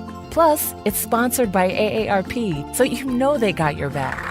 Woohoo! Gnarly move, Dad. Thanks, sweetie. So wherever you are in your retirement savings journey, head to aceyourretirement.org and start chatting with Avo today. That's aceyourretirement.org. A message from AARP and the Ad Council. Adopt US Kids presents What to Expect When You're Expecting. A teenager. Learning the lingo.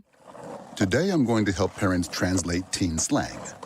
Now, when a teen says something is on fleek, it's exactly like saying, that's rad. It simply means that something is awesome or cool. Another one is totes. It's exactly like saying, totally, just shorter. As in, I totes love going to the mall with Becca. Another word you might hear is jelly. Jelly is a shorter, better way to say jealous. As in, Chloe, I am like so jelly of your unicorn phone case. You don't have to speak teen to be a perfect parent. Thousands of teens in foster care will think you're, rad, just the same. To learn more, visit adoptuskids.org. A public service announcement brought to you by the U.S. Department of Health and Human Services, Adopt U.S. Kids, and the Ad Council. This is the story of a very special woman. In a matter of seconds, she turned herself into a great mathematician or an entrepreneur. Her knowledge was limitless and still is. She could also make monsters disappear, especially those that lurked in the shadows under the bed. Once, this woman put back together a teenage girl's broken heart, which had been shattered in 1,000 pieces, just by giving her a bear hug. She masqueraded as a regular person at work, but as a superhero at home. Everyone knows her as Gabriella. I still call her Mom. Your hero needs you now, and AARP is here to help. Find the care guides you need to help, complete with tips and resources at aarp.org/caregiving. A public service announcement brought to you by AARP and the Ad Council. The Pete Sheppard Show. It's fun for the whole family, if it's dysfunctional.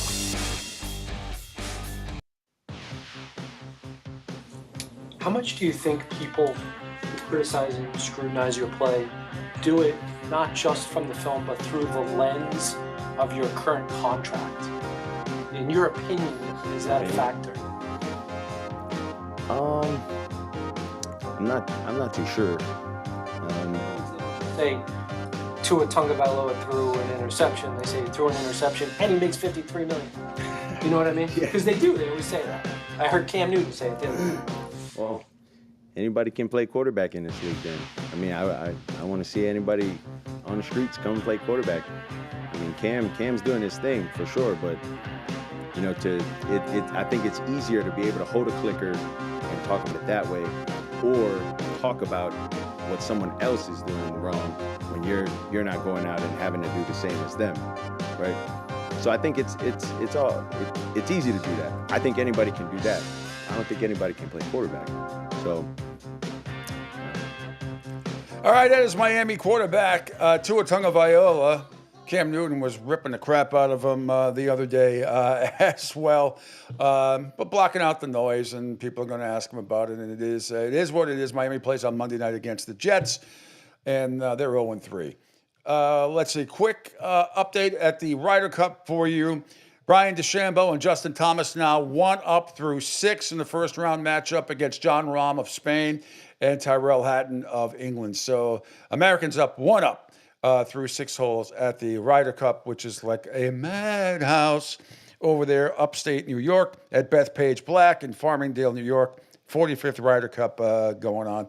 We will keep you apprised of the situation. If hopefully it won't be any situations. Hopefully just be good golf and good cheering and all of that stuff. All right. Enough of this gobbledygook stuff. Let's get ready. It is that time of day for my NFL and college football pigskin picks. John Meterpro will join us at 9 o'clock talking BC Cal football and ACC football as well. Dave Morency will have his great picks coming up at 9:30. But for now, you will have me. Recap. Not good. Bad, Pete. Bad last week. Bad. So bad. Couple screw jobs, but hey, I told you if I didn't come through last week, the next 2 weeks are free. 4-11-1 last week in the NFL. I did go 3-2 in college, and I did hit my best bet with the Miami Hurricanes. I lost my underdog of the week with the Patriots. But so far this year in the NFL, I have 23-24-1. That's a .490 winning percentage. Got to improve on that. I will. College football, I'm 7-8 so far. 7-8-0. .467 winning percentage. So total on the year, combination 30-32-1, a .484 losing percentage. And my best bets are 2-1 at 667%, and my underdog of the week is 1-2. So, without any further ado, we're going to rebound huge. I especially love all my college bets. I love them all. And I want you to love them too. Coming up, my college football bet. These are in no particular order. These are my 5 best plays. All right. Let us begin. Is this where I need my glasses? I think I do. Sorry about that. Sucks getting older. All right. First up, my college football picks. My top 5. Coming up at, again, no particular order. 9 o'clock on Fox tomorrow night. TCU at Arizona State University. Over 54.5. Love the over in that game. Right, that game's not tonight, is it? I did have a couple. I got to, let me just double check. Is that game tonight? It is tonight. TCU at Arizona State tonight. 54.5 over. I was going to take Florida State and Virginia to go over, but I'm not sure about Castellanos' injury. So I don't know. I don't know how healthy he's going to be.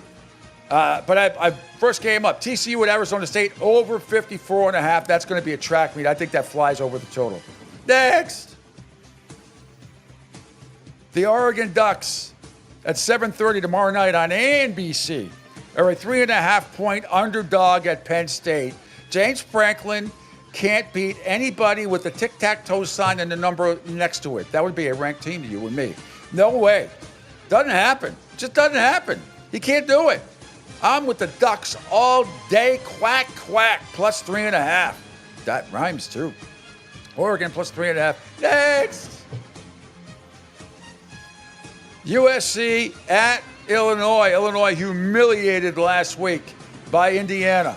63-10, whatever the hell that was. At 7:30 on ABC, on noon on Fox tomorrow. Look for another track meet. USC, Illinois, over 59.5. Love that. And it sails over. Next. Coming up at 7:30 on ABC. The Georgia Bulldogs are finally get to play Alabama at home in Athens. They are a 3-point favorite. Kirby Smart, I believe 1-6 against Alabama all time, but that's all those games have been in Tuscaloosa. This one is in Athens. Go Dogs! Georgia, -3 versus Alabama. That is the play at 7:30. And then finally, the aforementioned Indiana Hoosiers are on the road to take on the Iowa Hawkeyes, 3:30 on Peacock tomorrow, and only Peacock. Iowa plus 7.5 versus Indiana. This is the ultimate, somewhat let down game for Indiana, and a very, very tough place to play. Coach Parrish will have them ready to go. I think this is a 3-point game either way. Iowa plus 7.5. Love that play. So to recap my college picks. Tonight, TCU at Arizona State, over 54.5. That's 9 o'clock on Fox. The rest of them are all tomorrow. I like Oregon plus 3.5 at Penn State. I like USC at Illinois to fly over the total 59.5. That's at noon tomorrow. Georgia -3 versus Alabama, 7:30 tomorrow night. And 3:30 tomorrow afternoon, Iowa plus 7.5 versus Indy. All right, let's move on to the National Football League, where I'm already off to a 1-0 start. I gave you the Seahawks last night. They've won 8 straight now against the Arizona Cardinals after their 23-20 win last night in Arizona. First up in Dublin at 9:30 a.m. on Sunday morning, which would be at 4:30 in Hawaii in the morning. Minnesota -2.5 versus Pittsburgh in Dublin. I'm taking the Vikings. I don't think Pittsburgh is a good team. I think Patriots gave that game away last week. They should have beat them by double digits. They pissed away that game. I should say Ramondre Stevenson, 2 huge fumbles, Gibson as well. Otherwise, I don't think Pittsburgh's very good. I'm taking the Vikings -2.5. Next, Patriots -5.5 versus Carolina. I'm taking my boys at -5.5. I think they redeem themselves. I don't think Ramondre Stevenson is going to see the ball much on the ground anyway.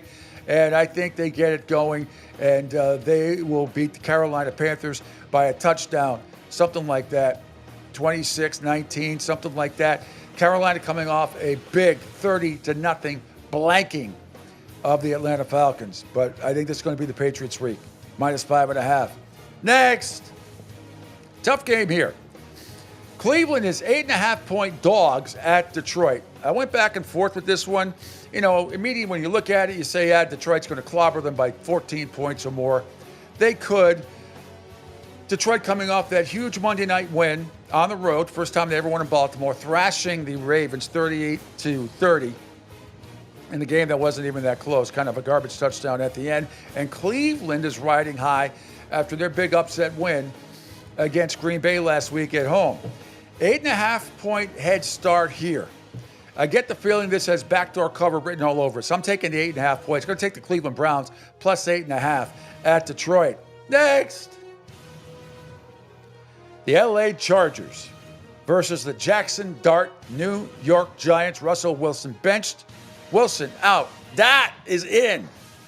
Chargers, one of the best defensive teams in the National Football League right now. They are a 6-point favorite on the road. I think they get it done. I think the game is going to look a lot like that Kansas City game from the other night. It's the Sunday night game. I think it's an ugly, like 23-10 win by the Chargers, and Jackson Dart will look okay. He's a rookie. He's not going to light them up for 400 yards. Ain't going to happen. So I like the Chargers -6. Next, most difficult line of the week right now anyway. The Buffalo Bills are 15.5-point favorites at home against New Orleans, and they can't get out of their own way. I know it's a big number. I don't care. I'm laying it. I think this game is like 37-10. I think it's a 27-point win. I'll lay the 15.5 with the Buffalo Bills against New Orleans. Next, one of the games of the day. Tampa Bay has had Philadelphia's number the last few years. Tampa Bay was banged up big time. They're getting a couple people back, including Chris Godwin, Tristan Wirfs as well. Mike Evans not going to play. Tampa Bay, a 3.5-point dog at home versus the Eagles. I'm taking the Bucs here. Baker Mayfield and company find a way. Find a way in this one. We saw what the Eagles did last week. They needed a blocked field goal to seal the game, and they got it. But this has not been a great place for the Eagles. I'm taking Tampa Bay plus 3.5. Next, Houston. They're going to start 0-4, home against Tennessee, and my man Cam Ward. The Texans are 7-point favorites. I am going to reluctantly, I don't feel great about it, but I'm going to lay the 7 here. I hope that my man Cam Ward can turn things around at Tennessee. Again, just a rookie. He's had some very nice throws, and offensive line isn't the best. But I'm going to take Houston -7 at home against Tennessee. Next, another tough one. Don't know if Jaden Daniels is going to play. I don't think he is. Atlanta is a 2.5-point dog at home versus Washington. Mariota going to play. Not sure what's going to happen here. But I like the Falcons at home +2.5 after they got browbeat severely. Teams that get humiliated the week before a lot of times come back and play tough. I'm going with Penix Jr. Can't be this bad. I think he has a much better game. How could he not? But I'm taking Atlanta +2.5 versus Washington. Next, the LA Rams are 3.5-point favorites at home against Indy. How far can Danny Dimes go here? Can he keep it up? Survey says no. Rams. My Super Bowl pick from the NFC, -3.5, hands Indianapolis, their first loss to Danny Dimes. Rams by 7 in this one, -3.5. Next. San Francisco is a 3-point favorite at home versus Jacksonville. Robert Saleh is claiming that Jacksonville steals signs, although it's not illegal, but it's kind of like taking a shot at the Jaguars. Sounds like sour grapes to me because Jacksonville, maybe they just have studied film study that's better and a whole lot of other things. I thought there was a lot of bullshit from Robert Saleh yesterday. I think it's going to get some more play today. That being said, Jacksonville on the West Coast is not very good. Can Mac Jones and company pull it off again? I think they do. I'm laying the 3. San Fran -3 versus Jacksonville. That is my call. One of the other feature games of the day is Baltimore, a 2.5-point favorite on the road at Arrowhead against the Kansas City Chiefs. Both of these teams are 1-2. You know what that means? That one of these teams will be 1-3 when it's all said and done. And I'm saying it's going to be the Kansas City Chiefs.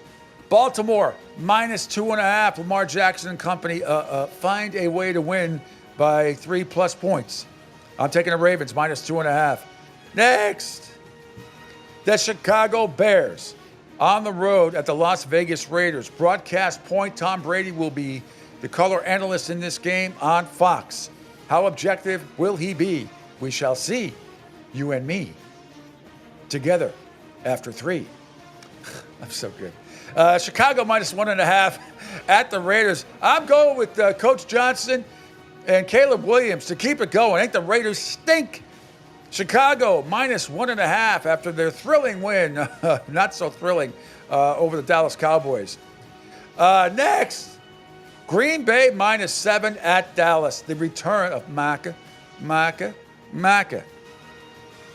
Parsons heading back to Dallas with the Green Bay Packers. I think Green Bay is going to annihilate them. Spalding at your foot of the boat says, breaking news, yes, Mr. Sheppard, yep. I saw this yesterday. It was about to happen, but thank you. Netflix acquired the rights to the Home Run Derby along with opening day game between the Yankees and Giants. NBC will also broadcast select game. Yes, I did hear that. Now it's official. Thanks, Dylan. Really appreciate that. Interesting stuff. All right, next. So Green Bay annihilates Dallas in Dallas, which they've done several times over the last few years. Anyway, next, the Monday night games. The Jets are 2.5-point dogs at Miami. I'm taking the Jets +2.5. I have no faith in Miami. I do have little faith in the Jets as well. I don't know. Maybe it's a 1-point game. It's like 6-5 and pick 'em here. I'll take the Jets plus 2.5 at Miami. And Denver is home as a 7-point favorite Monday night against Cincinnati. I'm all over the Broncos in this one. Laying the 7 seems like a lot. Bengals got humiliated last week. I think they keep it close for a while, but I like Denver by like 10.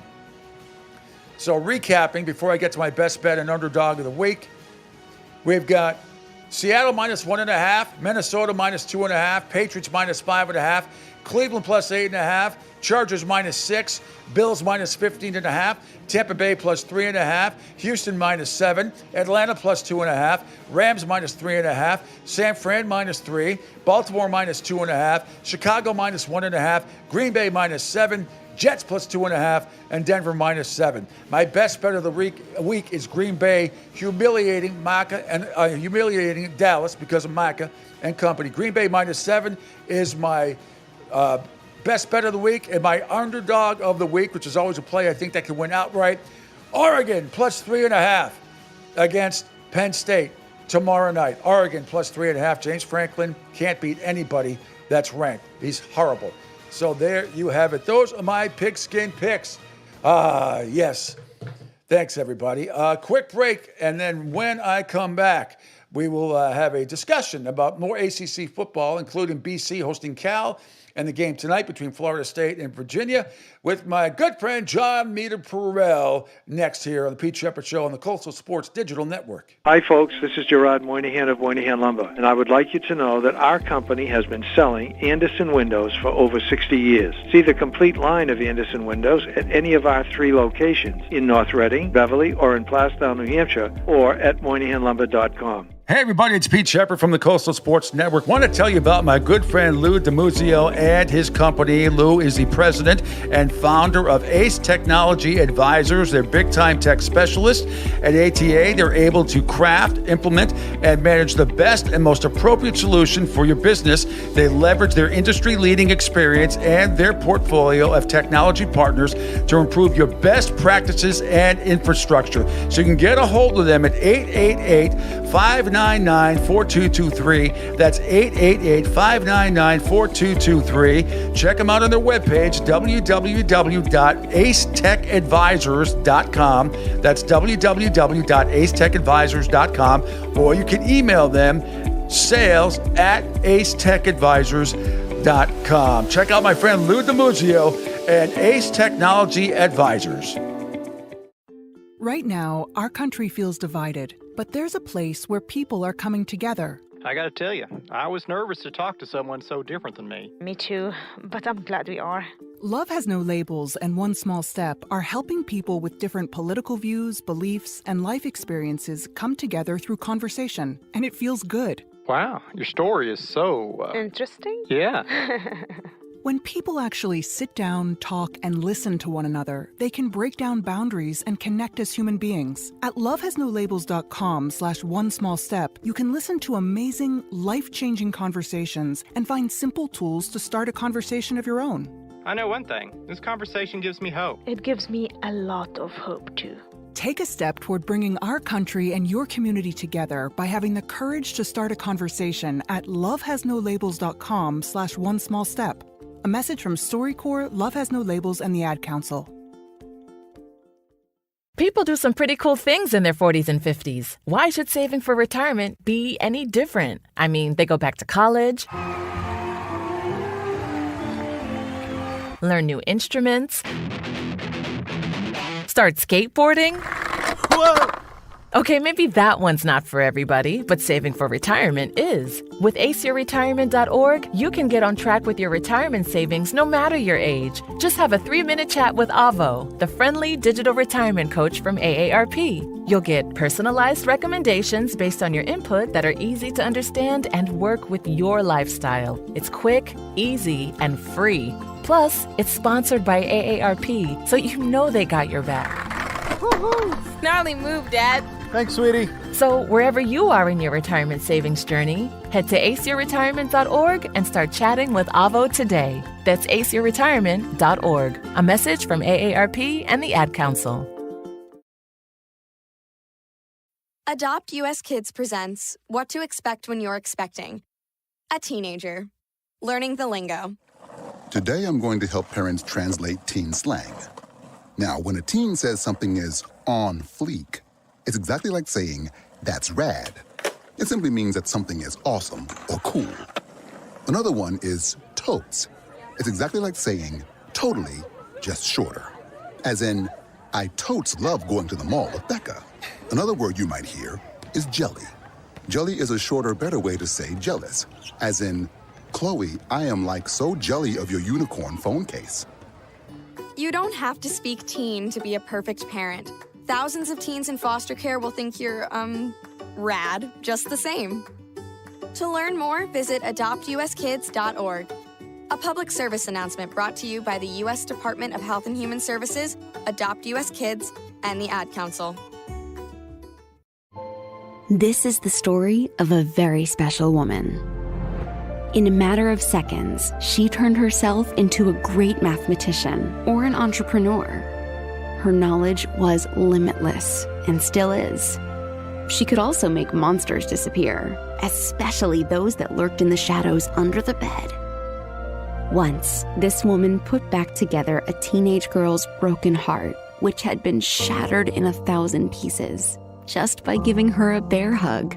She masqueraded as a regular person at work, but as a superhero at home. Everyone knows her as Gabriella. I still call her Mom. Your hero needs you now, and AARP is here to help. Find the care guides you need to help, complete with tips and resources at aarp.org/caregiving. A public service announcement brought to you by AARP and the Ad Council.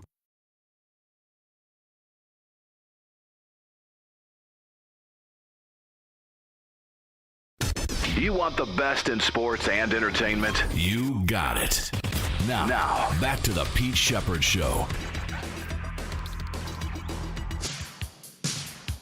Hello, guys.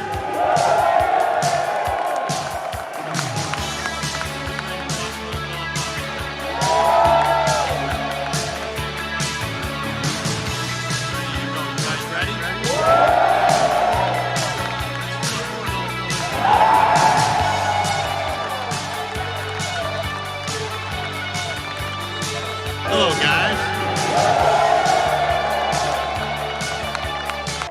Who's ready to watch a little golf out here? We're going to need everybody to be on their feet and ready to go. You guys ready? Let's fucking go, boys. Come on. Encouraging words there by U.S. Ryder Cup captain Keegan Bradley with an F-bomb this morning to the crowd as if they needed it at Bethpage Black in Farmingdale, New York. The Ryder Cup is indeed underway. Welcome back to the Pete Sheppard Show here on the Coastal Sports Digital Network. Final hour. John Meter-Prell going to join me, BC football play-by-play guy and ACC Network coming up in just a couple of minutes here. And then Gabe Morency at the bottom of the hour with his Pigskin Picks. Thanks for checking us out across the entire digital network platform here, and also on Instagram now, on Odyssey, on YouTube, Kick, Rumble, CSD in Florida, SR 1029 The Game, and call or text the show. Well, you can't call today or text, or you can text the show 727-858-6650. Angel Martinez had something to do today at the last second, so he could not make it with us. All right, while we wait for Meter to come on, more from Charlie Brown. Mike McDaniel explains his theory on why outsiders think defenses have caught up with the Miami offense. Oh my God! You know, you're basing. You know, one would base that on. You know, I think the most obvious thing is, explosive plays and just yardage totals, and there's been a process of development within our offense to solve problems that's not new to this offense. It's more about finding specifically how and what to focus on, how to articulate it, and then how to you have to work pretty hard. You have to be good in short yardage. You have to threaten people with the run, and you start to give different coverages, and then you This is an NFL coach. And this is you an know, I NFL think, coach. You have to walk before you run, and we've been able to kind of work through, having some explosive run plays versus two-man and shell defense, and Oh my being able God. to get some first downs on the ground to where You know those scenes in you Steinfeld where should George have, Costanza's watching his that parents feel arguing? Oh, of he what just people is are like, kind of alluding to, I think. oh my God. There's a I can't do it. I can't do it. that's the fun thing about I don't understand them. I need special closed caption for Charlie Brown, aka Mike McDaniel. I don't understand. I just don't understand. I think when you listen to him speak, even though I know personally he's not, when he speaks about football, I feel like I'm dumber than I already am. It's crazy. Anyway, Meter, good morning and welcome. Welcome to another great college football weekend. How you doing? Boy, that's a hard act to follow, Pete. No, it's an easy act to follow. I'll tell you, Mike McDaniel, I mean, talk about the dumbing down of America. A Yale grad. He's a Yale grad. I don't know if you've heard that. Well, yeah, but that doesn't necessarily translate into that. Look, Matt Patricia's a MIT grad too. I mean, he's a brilliant man too. RPI. RPI. Not a great head coach, a good coordinator. The good coordinator, but not a good head coach. Mike McDaniel, I just don't understand. I really don't. Anyway, we digress. How you doing? How are things up there today? Things are good, Pete. You know, it's going to be about 80 degrees up here. A lot of rain yesterday. Got an inch of rain, but looking forward to a nice day on Saturday at the Heights.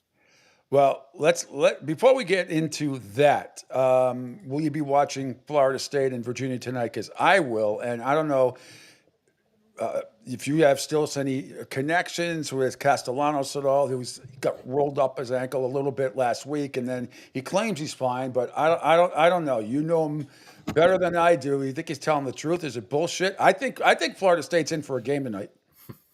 Spoken like a Miami fan. No. Even if it wasn't, no.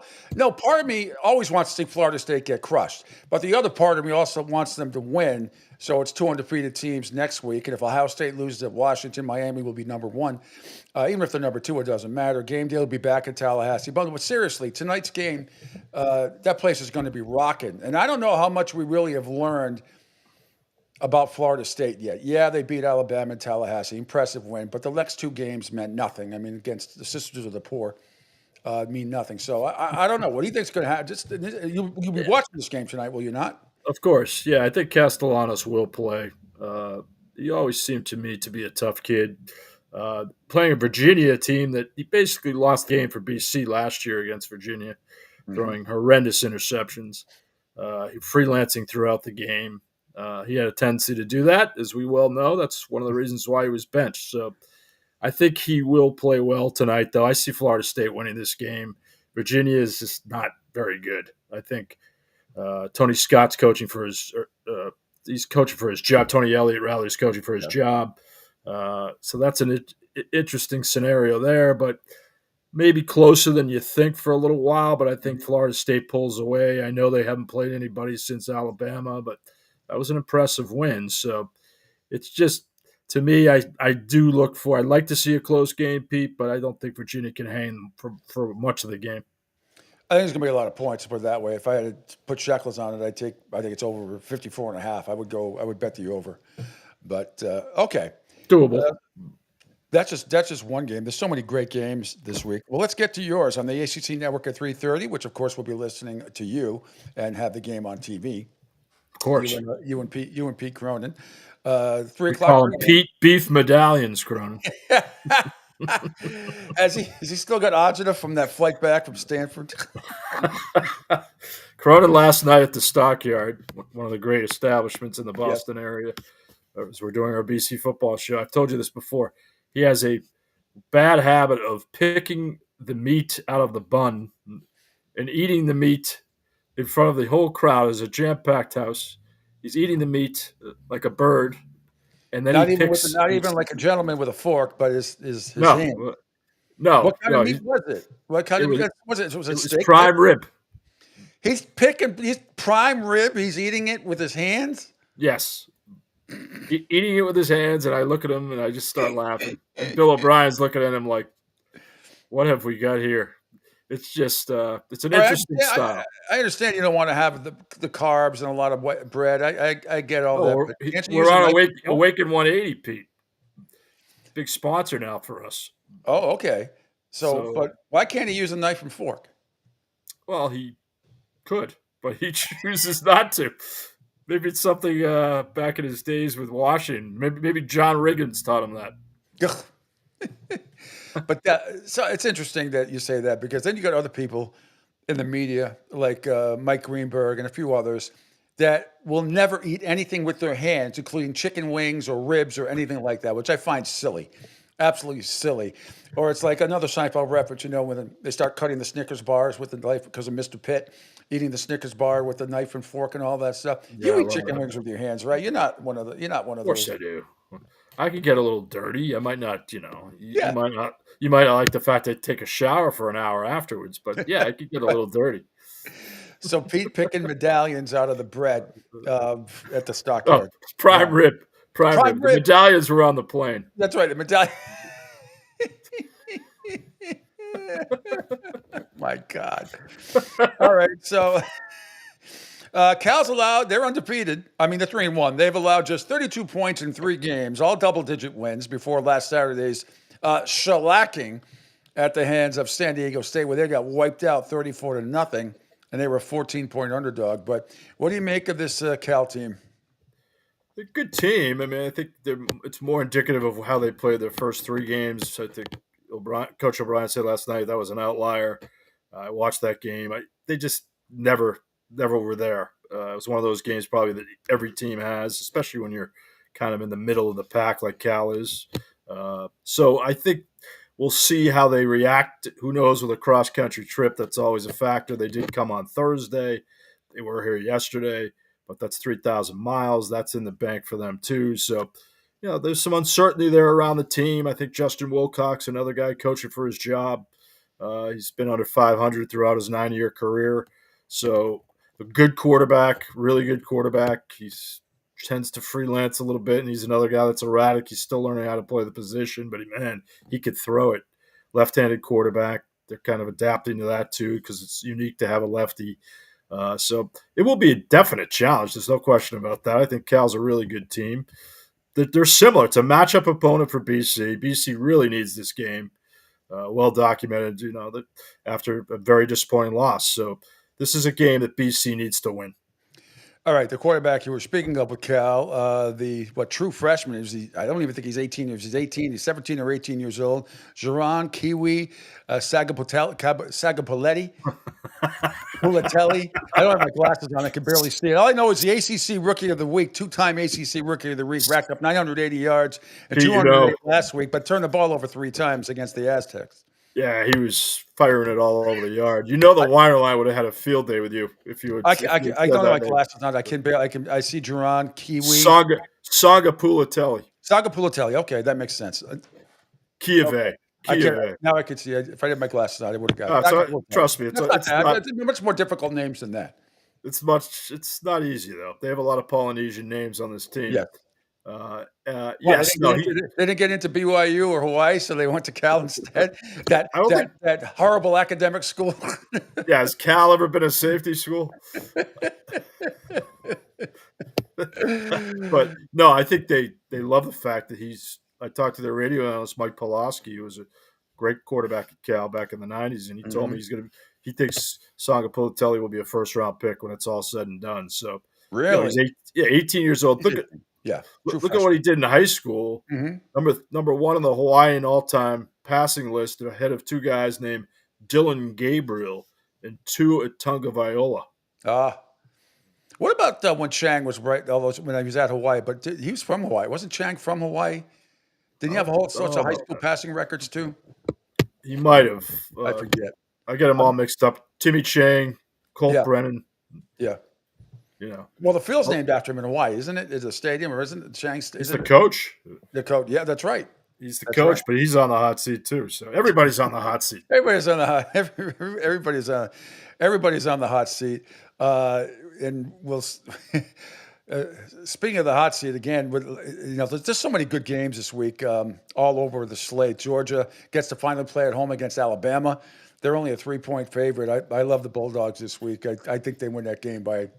I don't see how that they don't win by more than 3. But I don't know. Just that game right there. How do you see that? Then we got LSU and Mississippi, with Lane Kiffin's beautiful daughter going out with a linebacker from LSU. It looks like they're going to get married. You see pictures all over the place. It's some really intriguing game. Can James Franklin finally beat a ranked team? That to me is the question of the weekend. I love the Georgia Alabama matchup. I think Georgia. I don't know about that. I don't know about your Georgia prediction. I like the way Alabama was playing lately. I know they laid the egg against Florida State, but Simpson's really playing well, and that team's coming around a little bit. So that's a one possession game. Definitely should be close. As far as Oregon Penn State, James Franklin's got to win that game. And this is the game that he needs on his resume. I know he'll say it's early. Plenty of football to be played. If they lose, that's what you're going to hear. But forget about it, James. Sorry, you're loaded. They are loaded on both sides of the ball. Oregon. Dan Lanning, no one talks about him as the best coach in the country. He's right up there. That team every year is ready to go. And, there's a reason why they're a top 5 team. So that is a fascinating matchup. I love the broadcast team, too. I think Noah Eagle and Todd Blackledge do a great job on NBC. I agree. They are a very good team. And our girl, Catherine Tappan, on the sideline. Yes, Catherine Tappan. We saw them at Michigan State. Yep. And that's a good overall production. If you're a college football fan, you tell me pick one game this weekend, I'm watching that one. I don't know who's calling the game on CBS or 3:30, but Ohio State at Washington. I think this is another fascinating game. Upset alert all over the place. Washington, how many games they won at home? 21 straight or 24, whatever it is. I think Ohio State is in for a rough time this week on the road against Washington. Not that they can't win, but that place is going to go nuts. There's an alum that I know that lived down here in Southwest Florida. And the tailgating, have you been to that campus? The tailgating is very unique because a lot of it happens on the water. Oh, yeah. No, I know. It was it's a hell of a place to watch a game, as everybody says. I've never been to Washington State. That's one of the states I gotta X off my big map, Pete. That's one I have not been to yet. So I've not been to Seattle. 22 straight they've won at home, second longest streak in the country behind Georgia's 34.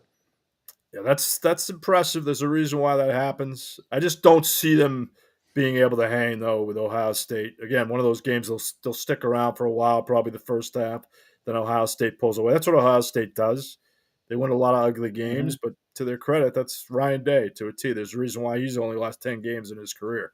So I think Ohio State is just too good for them. Yeah, you might be right. They are favored by 8, though, and I think it's going to be closer than that. I like the points. Vegas knows what they're doing, Pete. Hey, 22 games in a row. I'll ride that trend. Up All right. a few shekels on the money line is Washington plus 257. So you lay 100, win back 257. For Ohio State on the money line, not the spread, but the money line, minus 327. That's very high to go to a team that's won 22 straight at home. But it is. But Ohio State they got that weird mental toughness thing. It's in that culture. It's you and I talk about it every year. It's the teams that simply know how to win. Miami looks like they're learning how to do that. Miami, in the past, has had problems with that. So it's one of those things that you just have to. Yeah, is it ingrained? Yes. In many levels, yes. Like Penn State knows how to win, but do they know how to win a big game? There's levels of knowing how to win. Well, Miami beating ranked teams ain't the problem. It's a question of last year we know what the problem was. The defense couldn't stop a freaking runny nose, and this year it's totally different. Much better. They don't have maybe the fire. They don't have Cam Ward, but Carson Beck. Just because their game plan we saw last week, their game plan against Florida was to run and kick their ass. By the way, that was the best game day I've seen in 20 years, and the one against Notre Dame in 2017 was also good. But I told you, I was tweeting. Did I text you? I texted a bunch of people at 9:30 in the morning. I go, McAfee is high in that diving board. There's no way. We talked about this on your show. I was on your show with Coach Tim Welsh this past weekend. Though that was phenomenal. I wanted to see you on the high board. It would have been like Rodney Dangerfield and Back to School. Yeah, the triple Lindy. The triple Lindy. They should have put you right on the high. I know you were a diver in high school. Yeah, 1 meter board. Oof, pretty good. You know, I to this day I can't dive. I'm like the worst diver in America. I won the belly flop award at camp for many years. Well, the worst part at tryouts, and I only did it my 1 year, my junior year, but it was, I could do a forward dive. I could do a dive off a 1 meter board with twist. I could do a back dive. I could do an inward, but I could do a forward one somersault. But you had to do some required dives, and one was a reverse 1.5, where you had to jump up and go. I'd never done anything like that in my life. And Coach Hansen came up and just said, "Well, here it is. We're keeping 2 of you out of the 4, and whoever does the best required dives." And I'm like, I was scared shitless out of my mind, but I did it, and not bad. Not too bad, but we digress. Yeah, no, that was good. The game day is always awesome. That show's great. I like what Fox is doing too. They're doing a good job with that. I think Portnoy's giving them a nice little surge of energy. Yeah, he has. But I'm still a game day guy at heart. I mean, I switch over to Fox sometimes, but game day's the best. I still I love now that McAfee's on it, and I love Desmond's laugh. I love Desmond's laugh. I think McAfee just adds that. Oh, McAfee's, it's the entertaining element, the madness element that they love. And kids feed off of it. So there's a reason why he's making a little more money than you and I. Slightly. Yes. Is there any talk up there ever about just how pathetic the UMass football program is, how it hasn't bankrupted some of their other programs because their football team sucks and to me is a goddamn humiliation to Division I football. They're going to lose by 60 to Missouri. I predicted that Iowa would cover the 40, and they did. And I predicted, I know it's such a waste of people's time and money. Now that they're in the MAC, they get a little more. But does anybody ever? Where are the? You're close to the situation up there, even though they're in the western part of the state. Why can't they get this shit together? Why must they be such a humiliation to college football? It's funny you bring that up. I was just talking about it yesterday, and it's staggering when you look at their record since 2012 when they became an independent in 1A. They've won 28 games. 28 games in 13 years. And it's been, as you have pointed out, it's been non-competitive. BC was there, I think, 4 years ago. Yeah. And I hadn't been to that stadium in a long time. And it was like broadcasting like back in the day when you were at Taunton High School. High school. McGurk alumni. And the announcement this week, it doesn't make sense to me. And I like Ryan Bamford. I know him. I like him. He's an Ithaca grad. He's their AD. He's done some good things there. I like the Frank Martin hire. They're trying to get basketball on the right track. Yeah. That's fine. Hockey team's very good. Volleyball's always been excellent. Hockey and volleyball's always been. This has nothing to do with that. But I always bring up what happened at Temple. You have to have at least semi. They're not even close to semi-decent. They're not even close to saying they suck. They're past sucking. I don't know what you call it. It's embarrassing that they continue to be the way they are. And they're devoting resources now. They got in the MAC. They are so lucky that somebody took massive pity on them to put them in that conference. Yeah, they're devoting resources now, Pete. That they had a press conference the other day saying, "Oh yeah, we're going to put $25 million into our stadium. We're going to renovate the stadium. We are going to do whatever we can to be competitive in the MAC." I thought, and I know it's hard to do this because you got egg on your face, but go the other way. Go back to, if you want to keep football, maybe drop football entirely, who knows, but go back to FCS and then compete for championships there, which you could clearly do. They did under Don Brown and Mark Whipple. They won the title. Yeah, but the thing is, that it's all different now. The NIL and the transfer portal. You got to come up with some bucks to pay some. I'm not saying you have to pay $7 million. You got to come up with some cash. Well, that's the problem. I mean, if you're a UMass taxpayer, if you're a Massachusetts taxpayer like yours truly, and everybody else around here, you're wondering what the heck are they doing? And I know they say, we have our allocated resources already. It's a terrific school. They do a lot of good work out there. You know that. Absolutely. Yep. So it just doesn't make sense. And I love college football more than anybody. I know you do as well. I'd love for them to be competitive. I think BC would love it if they were competitive. But Because would they not understand? I mean, they got to be I mean, I don't know what the MAC contract is. I'm sure when it's all said and done in the books, it looks like they probably have a net profit, as horrible as they are, just because of the TV money from the MAC. But I've seen, I always bring up Temple. That school bankrupted several programs, including the baseball team back in the day, because they couldn't get their shit together. Then they kind of got their shit together a tiny bit. It's a little better off than it was, but UMass is in the same place, worse actually than what Temple was at their lowest point back in the day. And sooner or later, right, it's going to take its toll on some of the other some of the other schools in the state, is it not? Like UMass, I mean, they're all connected. UMass Lowell, UMass. I mean, if that football team continues to go south the way it is, and they can't go much further south than they have, I don't know. Do you think other teams, other sports should be on red alert? Because I don't know about that. I don't know the inner workings of their financials. I think, and it's negligent. I think the money's okay. I mean, it's clearly more than they were making as an independent when they went to the MAC. But the MAC, it was always, we talked about this in 2012 when just amongst our BC circle and college football New England circle. If you get in the MAC, great, you got a conference, but there's no tie there from a UMass grad to playing Bowling Green. There's no traditional rival. No, it's all about the money. That's it. So you just made a great point. That's all it was. They're the only conference. Who else? What I don't understand is why the MAC thought putting UMass in the conference would be a good idea. Why? I think not the market. Because all those the secondary, the non-power fives are looking to survive, and they see UMass as just another supplemental or good university, and clearly a supplemental school for them to add to their conference, so to speak. Even though it might be minimal, at least it's something. So they're all kind of just throwing darts at the moment, trying to survive the non-power fives, non-power fours. So it's a survival game, if anything, right now. And it's too bad because I remember you were working at EEI when they won the national title.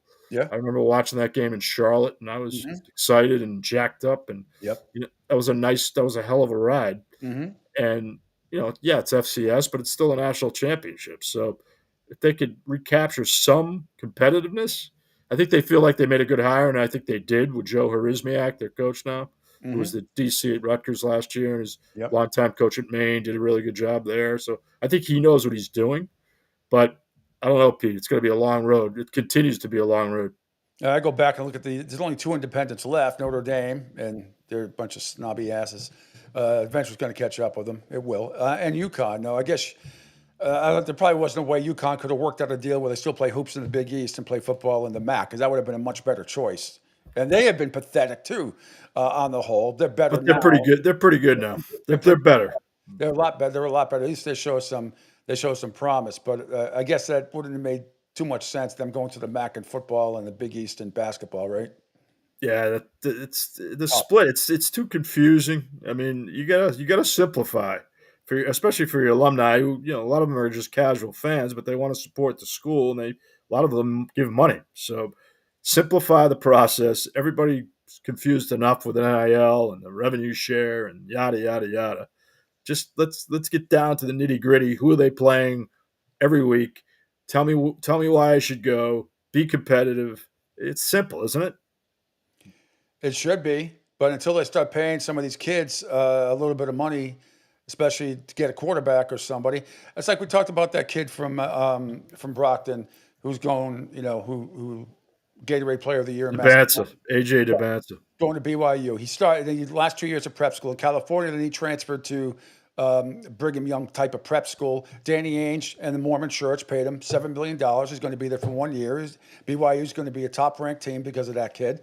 And why can't UMass come up with $7 million? You tell me UMass can't come up with $7 million that kid has to go play in Provo?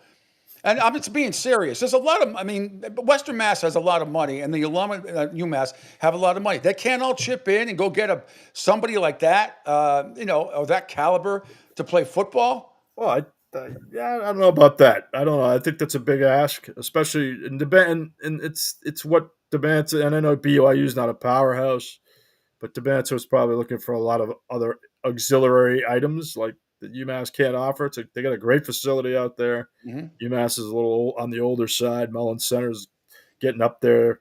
Well, get Practice with it then, facilities. damn it. Get with the fucking program. I mean, what are you doing? You're getting left in the dust. Except for the hockey team and the volleyball team, no one's talking about anything over there. No, look, for someone who has minimal interaction with that program, is less than 1%. Yeah. I feel your pain as a former, as a guy who loves watching college sports, but it is an arms race. We've said it a million times. BC's dealt with that on many levels, and they built a great practice facility in basketball. Hopefully, they can turn it around because God knows they haven't made a tournament in 16 years. So that needs to turn around, and they know that. And it's all about Miami's had trouble with that. That Miami's had trouble building facilities. Yeah, well, I mean, now that's changed the last 5 years. I've actually a little more than I just wish they could build a football. Well, that's what I mean. Basketball's okay. Basketball's fine, but football they've always needed an on-campus stadium. Yeah, well, that's a land issue. That's a whole other thing, with it is permits and all that crap. But similar. Hard Rock was rocking Saturday night, and it's like a nightclub when you go in there. I mean, you just have there's nowhere to breathe. There's just constant lights and everything else. I loved it. Hey, man, I got to let you go, but broadcast time tomorrow. You, Pete Cronin, Chotch producing, 3 o'clock. Scott Mutryn on the sidelines, 3 o'clock, Pete. You can catch us on Sirius XM. And, of course, the Odyssey app that you're familiar with. Yes. And, thanks, Pete. Always a pleasure. All right. I'm going to take BC minus a 14. Don't let me down. I want to hear a lot of take a bow. No comment. You'll be hearing a lot of take a bows, I hope, yes. Hey, please text me Pete eating any type of food on Saturday before the game. Oh, my goodness. Pete picking meat out of a bun. Should be a meme. All right, buddy. He's a meat eater out of a bun. Take care. All right, bud. Have a good weekend. You too. Bye-bye. There he goes. John Meter-Perel, just like that, the voice of the BC Eagle football team and play-by-play voice of the BC Eagle football team, and also on the ACC network. Gabe Morency is going to join us any moment now, all the way out in Canada. There's some great games coming up. As I said, this is the best slate of games in, I think, quite some time. Starting tonight, Florida State at Virginia, TCU at Arizona State. Those should be some high-scoring games. And then later on, Houston and Oregon State. And Oregon State is just terrible. Cougars trying to stay undefeated. A whole bunch of games tomorrow that are here. I think the Georgia Tech Wake Forest game could be an interesting one. Also, Louisville is at Pittsburgh in the ACC. Notre Dame, Arkansas. Another interesting game that's not getting a whole lot of attention. USC and Illinois, that should be some points in that one as well. Baylor at Oklahoma State. Mike Gundy gone. They're 20.5-point underdogs at home. What does that tell you? Looking at that, I want to ask Gabe about that one. Do you lay the 20.5 because of the coaching situation? And God only knows how many kids aren't going to play or were transferred already. Not really sure. A&M is home to Auburn. As you said, Cal and BC. Indiana at Iowa, I think, is a real trap game for Indiana. I think that's going to be very close. LSU and Ole Miss. Mississippi favored by 1.5, and that series, those two teams always play tight. Brian Kelly, Lane Kiffin, both teams are 4-0. That's going to be interesting. Ohio State at Washington, as I said. Unbelievable stuff. All right, let's see. While we wait, actually, don't have to wait at all. Here we go. Make the transition. Woo! There he is. I won't bore you with another Tua Tagovailoa or Mike McDaniel, Charlie Brown. As you listen to those two, I feel like there's a Vulcan mind meld, and I feel badly actually for Tua Tagovailoa that has to be coached by somebody who sounds like a fucking zombie, and that's why he's Charlie Brown. Anyway, Gabe Morency, good morning, my friend. How are you? We're doing all right, Pete. Let's rock. Let's rock, baby. Let's start with tonight. I think some really good games tonight. I think depending on if Castellanos, the only reason I'm sort of wondering how. If he's banged up, he says he's not, whatever, yada, yada, yada. Florida State, Virginia tonight, I think is Is it going to be a high-scoring game? TCU, Arizona State. Let's just start with those couple of games tonight. And how do you feel about it? You have any strong feelings on those two?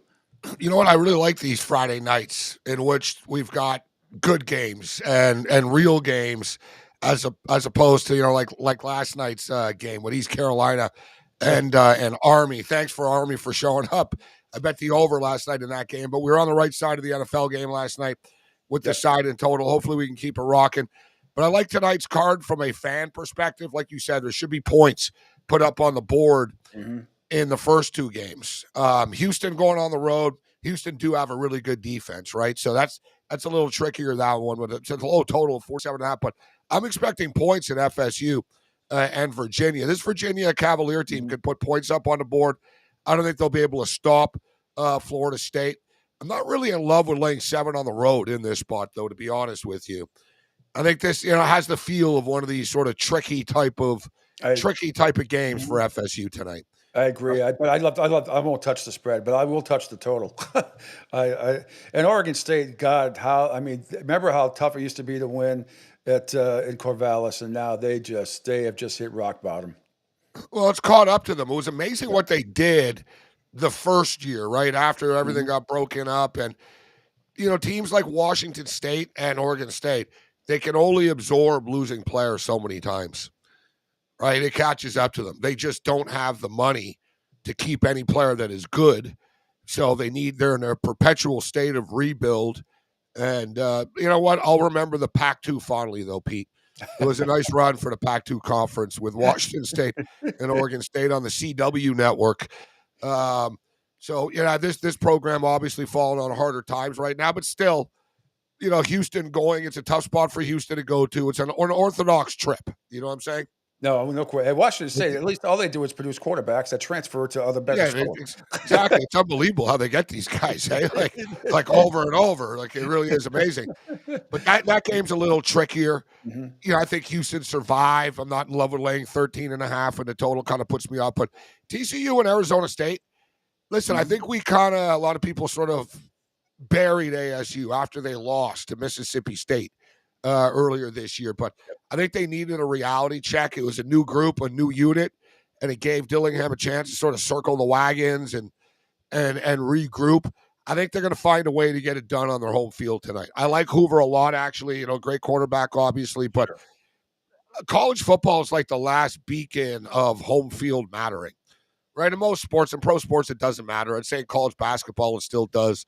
Hell, even the WNBA teams are winning on the road now in the playoffs. So, I think home field still matters in college football. I look for ASU to get it done tonight. Like I said, I think Virginia could be a live dog, but I like both overs.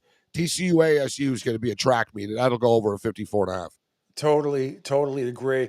All right, let's get to these type of games, which I love when we talk about this. I mean, James Franklin, whenever there's a little tic-tac-toe board next to a opposing team and a number, it's like kryptonite to him, meaning anybody that's right. So I'm sorry. To me, I told you, I do my top 5 college picks before you come on, so people don't think I'm copying you. My underdog of the week is the Oregon Ducks plus 3.5. That's a trend. I can't go against James Franklin at Penn State until he proves it to me that he can win and cover against a ranked team. He sucks at it. And I don't know, is this week going to be any different? Whiteout, no whiteout, doesn't matter. No, I'm buying in that the Ducks are probably going to win this game outright as well. You look at Penn State, and thing is with Penn State, they could lose this game and still make the playoffs, right? Let's be real. 10-2 is going to get you in from the Big Ten. So I think, as big as this game is, it's not the be-all, end-all for Penn State. They're going to get another crack at this. They get Ohio State. But at some point, look, it's not like he's never won, but he's 4-20. Right? He's 4-20 against teams in the top 10. And if you dig deeper, if they're in the top 10 as well, it's not pretty. No. And so these sort of toss-up type of games against other top 10 opponents. 3.5 is enough to get me interested in the Ducks. I had my questions about Dante Moore. I probably shouldn't have, considering, the guy was a big-time recruit. I just sort of wondered, all right, if you're that good, why were you willing to wait 2 years to play? Right? I mean, he went through the UCLA stuff. Okay, he didn't get along with Chip Kelly. He goes to Oregon. they told him, listen, you got to sit behind Dylan Gabriel now. And then he did, but he's waited his turn patiently, and now the kid's lighting it up. He's the next in line to be lighting it up. And he is from Michigan as well. So you're not talking about a kid, they're going into the Midwest or this and that. They're quarterbacks from the Midwest, right? So it's not like they've never, it's like an overwhelming trip for them or something like that. I just think they're better than Penn State, RP. Like a lot of people, you wonder about Penn State this year. Look, they lost to them last year, and they had Tyler Warren, and they had Abdul Carter. To me, the Tyler Warren loss is bigger. They don't have that sort of go-to guy. Remember last year, guys, their receiving core kind of lacked to begin with, right? And Drew Aller's kind of a polarizing quarterback. You like him or you don't. Their passing attack is worse this year, Pete. Like, and some people are making the argument, and I thought even earlier in the year, I don't know, maybe they're just going vanilla here against these teams, right? They've got more in them. I'm not sure they do, actually. I think their offense might be it is what it is. Their defense is really good, but I can't trust their offense laying 3.5 points. I can't trust them laying 3.5 points in a game that I'm not even sure they're going to be able to win, right? So I'm with you. I'm going to take the Ducks plus the points. You weren't on the wrong side by chance of that one-handed catch with no time left in the Villanova game against Penn State a couple weeks ago, were you? Like so many people laid the 47. Remember the kid caught the one-handed touchdown thing at the I tapped out after the Nevada game and laying the points. Like I learned early that they're not blowing teams out. And you know what's strange? Because James Franklin's been known for this, right? Franklin's known for kind of beating up on patsies and knowing what the point spread is. He doesn't vocally talk about it, Lane Kiffin, but like Lane Kiffin does. But Franklin is always sort of covered against patsies. You notice this year they did it, right? Like they haven't had that separation against inferior teams. And I don't really think it's because they went vanilla. I just kind of think it is, listen, they're really good, but it doesn't mean they're going to win by 50, right? No, absolutely. There's so many other intriguing games, but here's one I really wanted your thoughts on. The Baylor-Oklahoma State game, considering Mike Gundy got fired, I think we all knew that was coming. They're 20.5-point underdogs at home. I've done a little bit of research. I don't know how many kids are going to play, how many kids transferred already, don't want to play, whatever, blah, blah, blah. But the Cowboys, 20.5-point underdogs at home against Baylor. New coach. Are they going to play? I don't know. You have anything? Would you touch that game with a 10-foot pole? Or just stay no. I think if it was pro football, you get sort of that little bit of a bounce. You know what I mean? Because oftentimes in pro sports, the coach, the players don't like the coach, or they know he's getting fired, etc. College is different, bro. These kids were recruited by Gundy, right? They went to play for him. Now, I don't know about, we're going to play for this and that. I don't know if they're more interested in, all right, I'm going to transfer after this, and this is a disaster. So I tend to believe that, no, they'll get blown out more so that they're going to go out there and win one for the coach who got fired and all that. Like, it's past that, right? They would have went out and won for them last week against Tulsa, which they couldn't do. Like, they were trying against Tulsa and they couldn't. I don't love this game, but I wouldn't take Oklahoma State. And the other big blockbuster game, I think Georgia will beat Alabama. I agree. It'll be like last year. Remember last year was a track meet. They went back and forth. They put a bunch of points up on the board. We're in a new era now.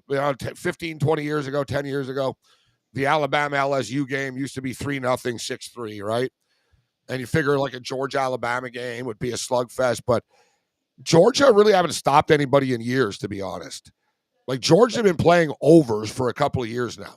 Same with Alabama. They're not like some stout defensive team. They try to outscore you now. They're, especially under the DeBoer era, their defense has slipped a lot.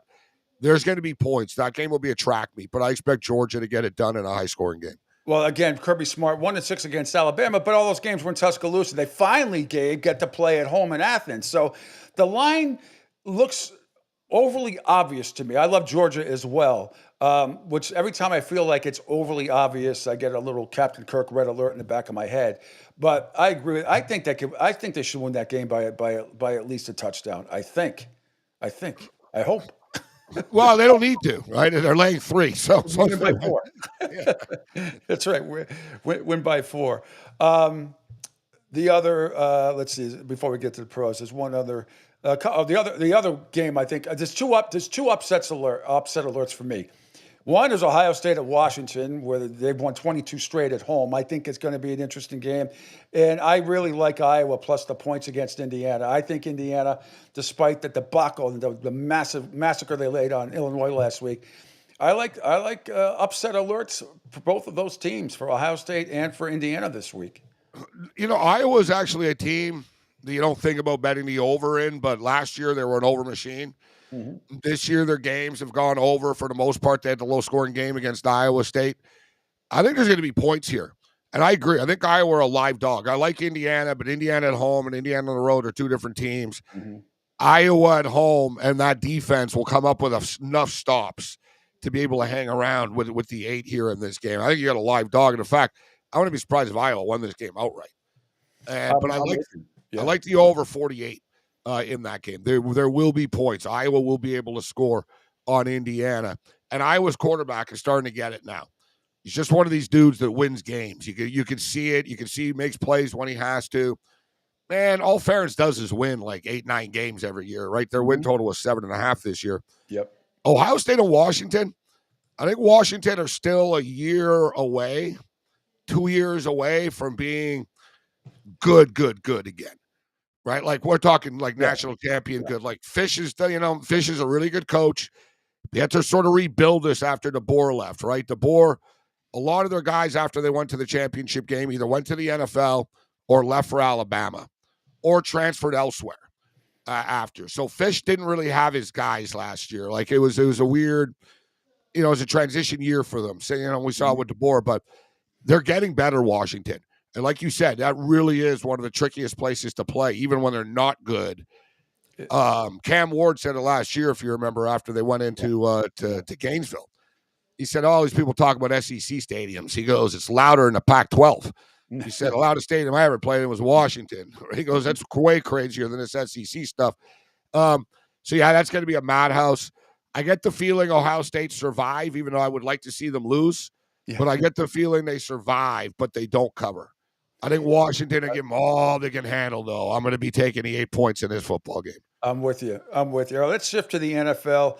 Any strong feelings on the Vikings and Steelers? My boys pissed that game away last week when Andre Steele. The Patriots left 13 points off the board. It's ridiculous. I'm not impressed with the Steelers at all. I'm not overly impressed right now with the Vikings. But for something to do, for shits and giggles at 9:30, 6:30 your time out there in British Columbia. But any thoughts on this game in Ireland before we get to some of the bigger and better games, including your Bills, who are laying 8,000 points? I lean with the Pittsburgh Steelers here. Mm-hmm. But I don't really love it. It's a complete toss-up. I was actually surprised the Vikings put up as many points as they did last week. It was strange because in the first quarter, early in the game, it looked like, Cincinnati were getting to Carson Wentz. They sacked him like 3 times, and then the wheels just fell off for them. So I don't know. I kind of get the feeling the Vikings are a week-to-week team in which one week they could look one way and another week they look, differently. And Pittsburgh are kind of Pittsburgh. They are who they are. Tomlin's going to win 9 games or whatever, 10 games, and everyone, he did with the winning thing again, but they're not very good, to be honest with you, right? And especially the defense. That total is super low at 41. Now, we'll keep our eye on the weather, obviously, since, they're playing in Germany here. Yeah. But, you got is it Germany, whatever? Ireland, yeah. Ireland, Dublin, Ireland. Yeah. So you got a 41 here. That's a little light.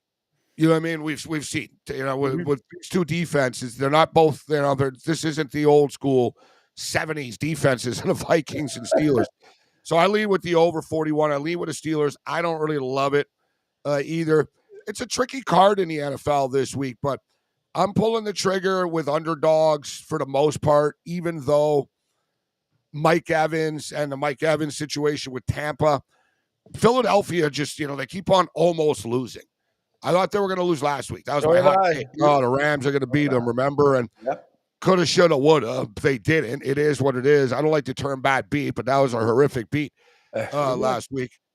But I think Tampa can hang around here. Like, if Philadelphia are going to win, they're going to survive by a point or something. Like, that bubble is about to burst. Like, Philadelphia are going to lose any week now. It's coming. Right? They're not even that good. And like Godwin's coming back. Godwin's coming back. Tristan Wirfs is coming back as well. I know it looked like a mash unit after that game last week, but Tampa is getting a couple of guys back. It sucks they can't have Godwin and Evans on the field at the same time, but I totally agree with you. I think they're going to give Philadelphia all they can handle. That's going to be a really. And I like Evans a lot, obviously, but I could live with being without him. Mhm. Right? You can live without being without a wide receiver. So getting to 3.5 with Tampa looks nice in that spot. I like the Baltimore Ravens in a must-win game against the Chiefs. Yes. This is gut check time for both teams. Mhm. Yeah, the Chiefs won last week against the Giants, but they look terrible doing so. And you got Baltimore here. I mean, the loser of this game is going to be 1-3. Yes. I mean, it's such a huge game. And as crazy, I don't know if trust is the right word with Baltimore because they're having problems closing games out, obviously. But I look for Baltimore to have enough with everything on the line here. I know KC, the KC finds a way to win and stuff. The New York Giants are the New York Giants. Let's be real.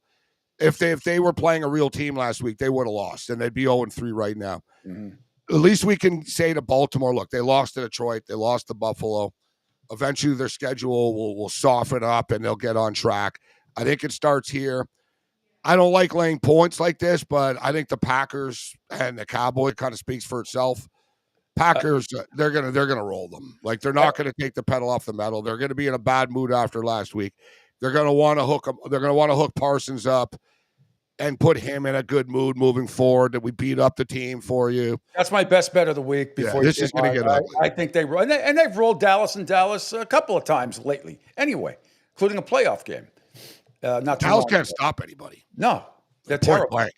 That's an over as well. That's 47.5. Totally agree. Green Bay's probably going to get into the high 30s. And then the Monday Nighters are tricky, right? The Jets and the Dolphins is complete train wreck. Yep. I mean, God is bad. It might be one of these games. It's so bad. It's good though. Yeah. Yeah. Yeah. 30-29 or something like that. A whole bunch of fumbles and interceptions and God only knows what else. I think this is the one that if McDaniel loses, he can get fired. I don't think Ross wants to fire him because I don't think Ross seems to really care, to be honest. I think Ross cares more about Michigan. He's sentimental. He's just like Mara was back in and what's going on over there, by the way. Chargers now are up to 6.5 on the road. Jackson Dart. I like Jackson Dart, but it's a rookie going up against, right now, one of the better defenses in the NFL. That game's probably going to get a lot of action because it's the Giants and it's Jackson Dart. That one, as crazy as it sounds, I kind of lean with the Giants here. Okay. They'll lose, but I could see them losing and at least saying, well, at least Jackson Dart played well and showed some signs and there were flashes. And also, I don't know, the Chargers, they're so systematic, right? I don't think Harbaugh, this isn't college. Harbaugh is not hell-bent on covering. Harbaugh is hell-bent on winning. And if they win by 3, 4, 5, 6, he'll be happy. So winning by 7 on the road. Say what you will about the Giants. I mean, even that game last week, I mean, Russell Wilson was that bad. At least with Jackson Dart, he brings a little bit of a spark with his legs. I think it'll give the team more energy. And we saw, Pete, the fact is the Giants' defense doesn't suck, right? They were making plays. There's only so much they can do out there. Yep. I sort of get, we sort of like last week, the Chargers and the Broncos. I knew the game was going to be a push. It had push written all over it. Mm-hmm. This one, to me, sort of has, 24-20 or something. Chargers by 4, but not Chargers by 7. I know I just said the Giants suck, but I think the Giants plus 6.5 for the play. All right, finally got to ask about your Buffalo Bills. I'm laying right now. It's down to 15.5 from 16.5. I'm laying it. I think this is a 37-10 win for you guys. I'm sure that McDermott's beat into their heads all week like they're playing the greatest team of all time, but New Orleans just looks awful right now, and I think your Bills are going to blast them. One thing with the Bills, I think it's like now an 0-8 run. The last 8 times have been favored by more than 10 points at home. Okay. They don't cover at home, Pete. So it's something just to be aware of. They generally don't cover these big numbers. Like the Bills have a hard time playing 60 minutes of football. They just do. And the Bills have a bad habit of playing up or down to the level of competition. Mm-hmm. So, yeah, they could win this game 41-3. And it wouldn't surprise me if they won the game, 30-17. Yeah. And won by 13 and didn't cover, right? Yeah. That back door was open.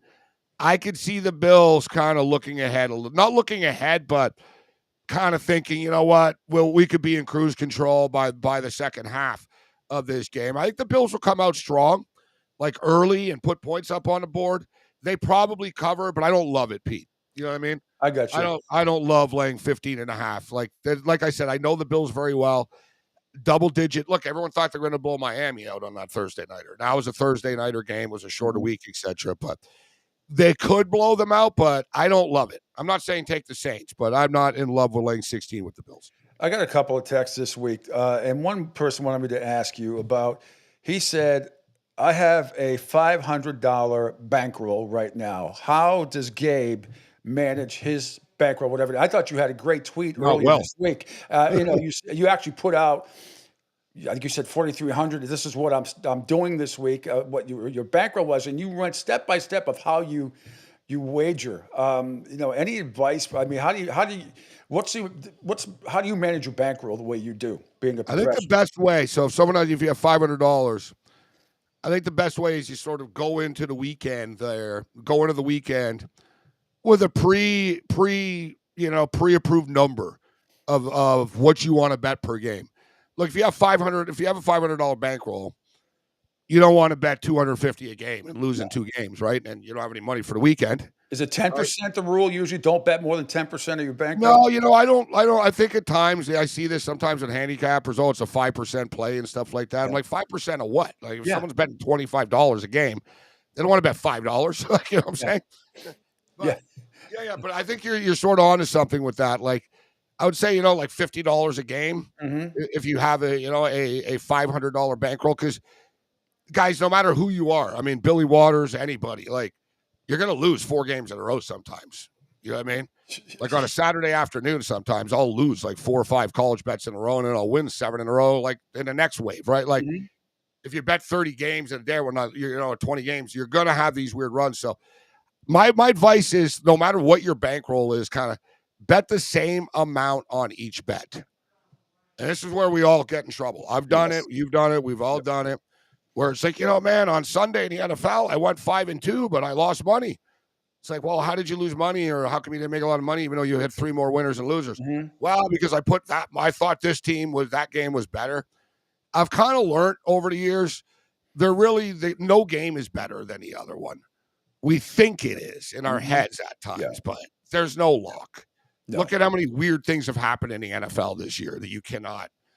I thought the Rams. Oh, is it a lock? No, I thought the Rams were going to win a game outright last week. I can't predict that there's going to be a blocked field goal returned by a 340-pound man down the field that no one's going to stop him. Absolutely. Certain things you can't predict, so you got to accept that. I know we all think, no, that's I know what's going to happen, but my suggestion would be, you have a $50 bankroll, start off with a 10%. You want to bet 2% a game and spin your wheels and not go anywhere. You want to have some fun and try to make some money. I would say, start off with $50 a game, and if things are going well, bump it up to $100 a game. But for whatever your role is, I would say, stick with the same amount per game. If you win more than you lose, you're going to win money. It's as simple as that. And if you're losing more games and you're winning over the long haul, then at least I'm not very good at this. I should just have fun and play some recreational parlays. But if you always bet the same amount, you can't really get in trouble. Where you get in trouble, and even I've done it, and recently you get stupid, is you chase. Oh, I like this game more, or it's the last game of the night, so I'm going to put 2,000 on this now when you don't really like it. Don't put yourself in a position where you have a lot of money on a game you don't really like. And finally, Joey B., one of our great texters, he's a big fan of yours. Gabe, what's the most expensive, you're a professional musician as well. Gabe, what's the most expensive guitar you ever purchased? Most expensive guitar I ever purchased, probably about in the $25,000 to $3,000 range. Okay. Yeah, wow. in about that range. I don't know. Guitars are sort of like wine, though, Pete. Like, just because wine is expensive doesn't mean that it's better than an inexpensive wine, right? Absolutely. So, like with guitars, like there's sort of like different levels of guitars. You got your $250 beginner guitars that kind of suck. So like, long story short, you can get a good guitar for like $700-800, but it's up to the it's up to the person and the feel, whether they like it or not. But like top tier guitars now, like the so-called pro guitars, they're kind of like in the $3,000 range, $2,500 to $3,000. But I find, you can sort of get kind of really good one for like, $1,500, $1,700. Like the last guitar I got was like $1,800 type thing. You're working 7 days a week on Sports Grid. Do you still have time for any recreational music? You still in band at all? You still doing anything? No, you know what? In the summer we kind of went all out, man. Like last 2 years, I put a lot of work into it. Actually, I did a couple of solo projects, and which are really good. I'm proud of them. Actually, nice. We did the Homicide reunion. I always figured, one day, we'll really give it one last run as well, just for the fun of it. We still really enjoy playing, but once now the football season started, Pete, I barely have time to sleep, I got you. All right, Gabe Morency, you're the best. Now hockey's back, too. We got NHL hockey coming back. See, Barkov got hurt yesterday at practice. That's a shame. It sucks for them. Anyway, Gabe, we'll see you on Sports Grid. You're on every night, 7 days. Yes, right? Sir. Different times, but yeah, we're rocking 7 days a week. You're the man. Thank you so much. Always appreciate you. Hey, thanks, Pete. Alrighty, there he goes. Gabe Morency, just like that, from Sports Grid. Some great stuff. I retweet a lot of his stuff, and make sure you follow him at Sports Rage, lowercase SPORTSRAGE. All right, everybody, let's see. What's a good closing music today? Thanks to all my guests. Thanks to Gabe Morency. Thanks to John Meter-Perel, BC and ACC football play-by-play voice. Thanks to Jay Flanley as well from Beeves World. And we are, that's going to do it. That is going to do it. Let's see. What's something fun? Some 80s tunes in honor of Ireland tomorrow, right? I think these guys are Irish. Dexy Midnight Runners. Have a great and safe rest of your weekend, everybody. I'm Pete. I'm back on Monday at 7 a.m. Angel Martinez will be here as well, hopefully right here on the Coastal Sports Digital Network. Have a great weekend, everybody. Back Monday at 7 a.m. See ya.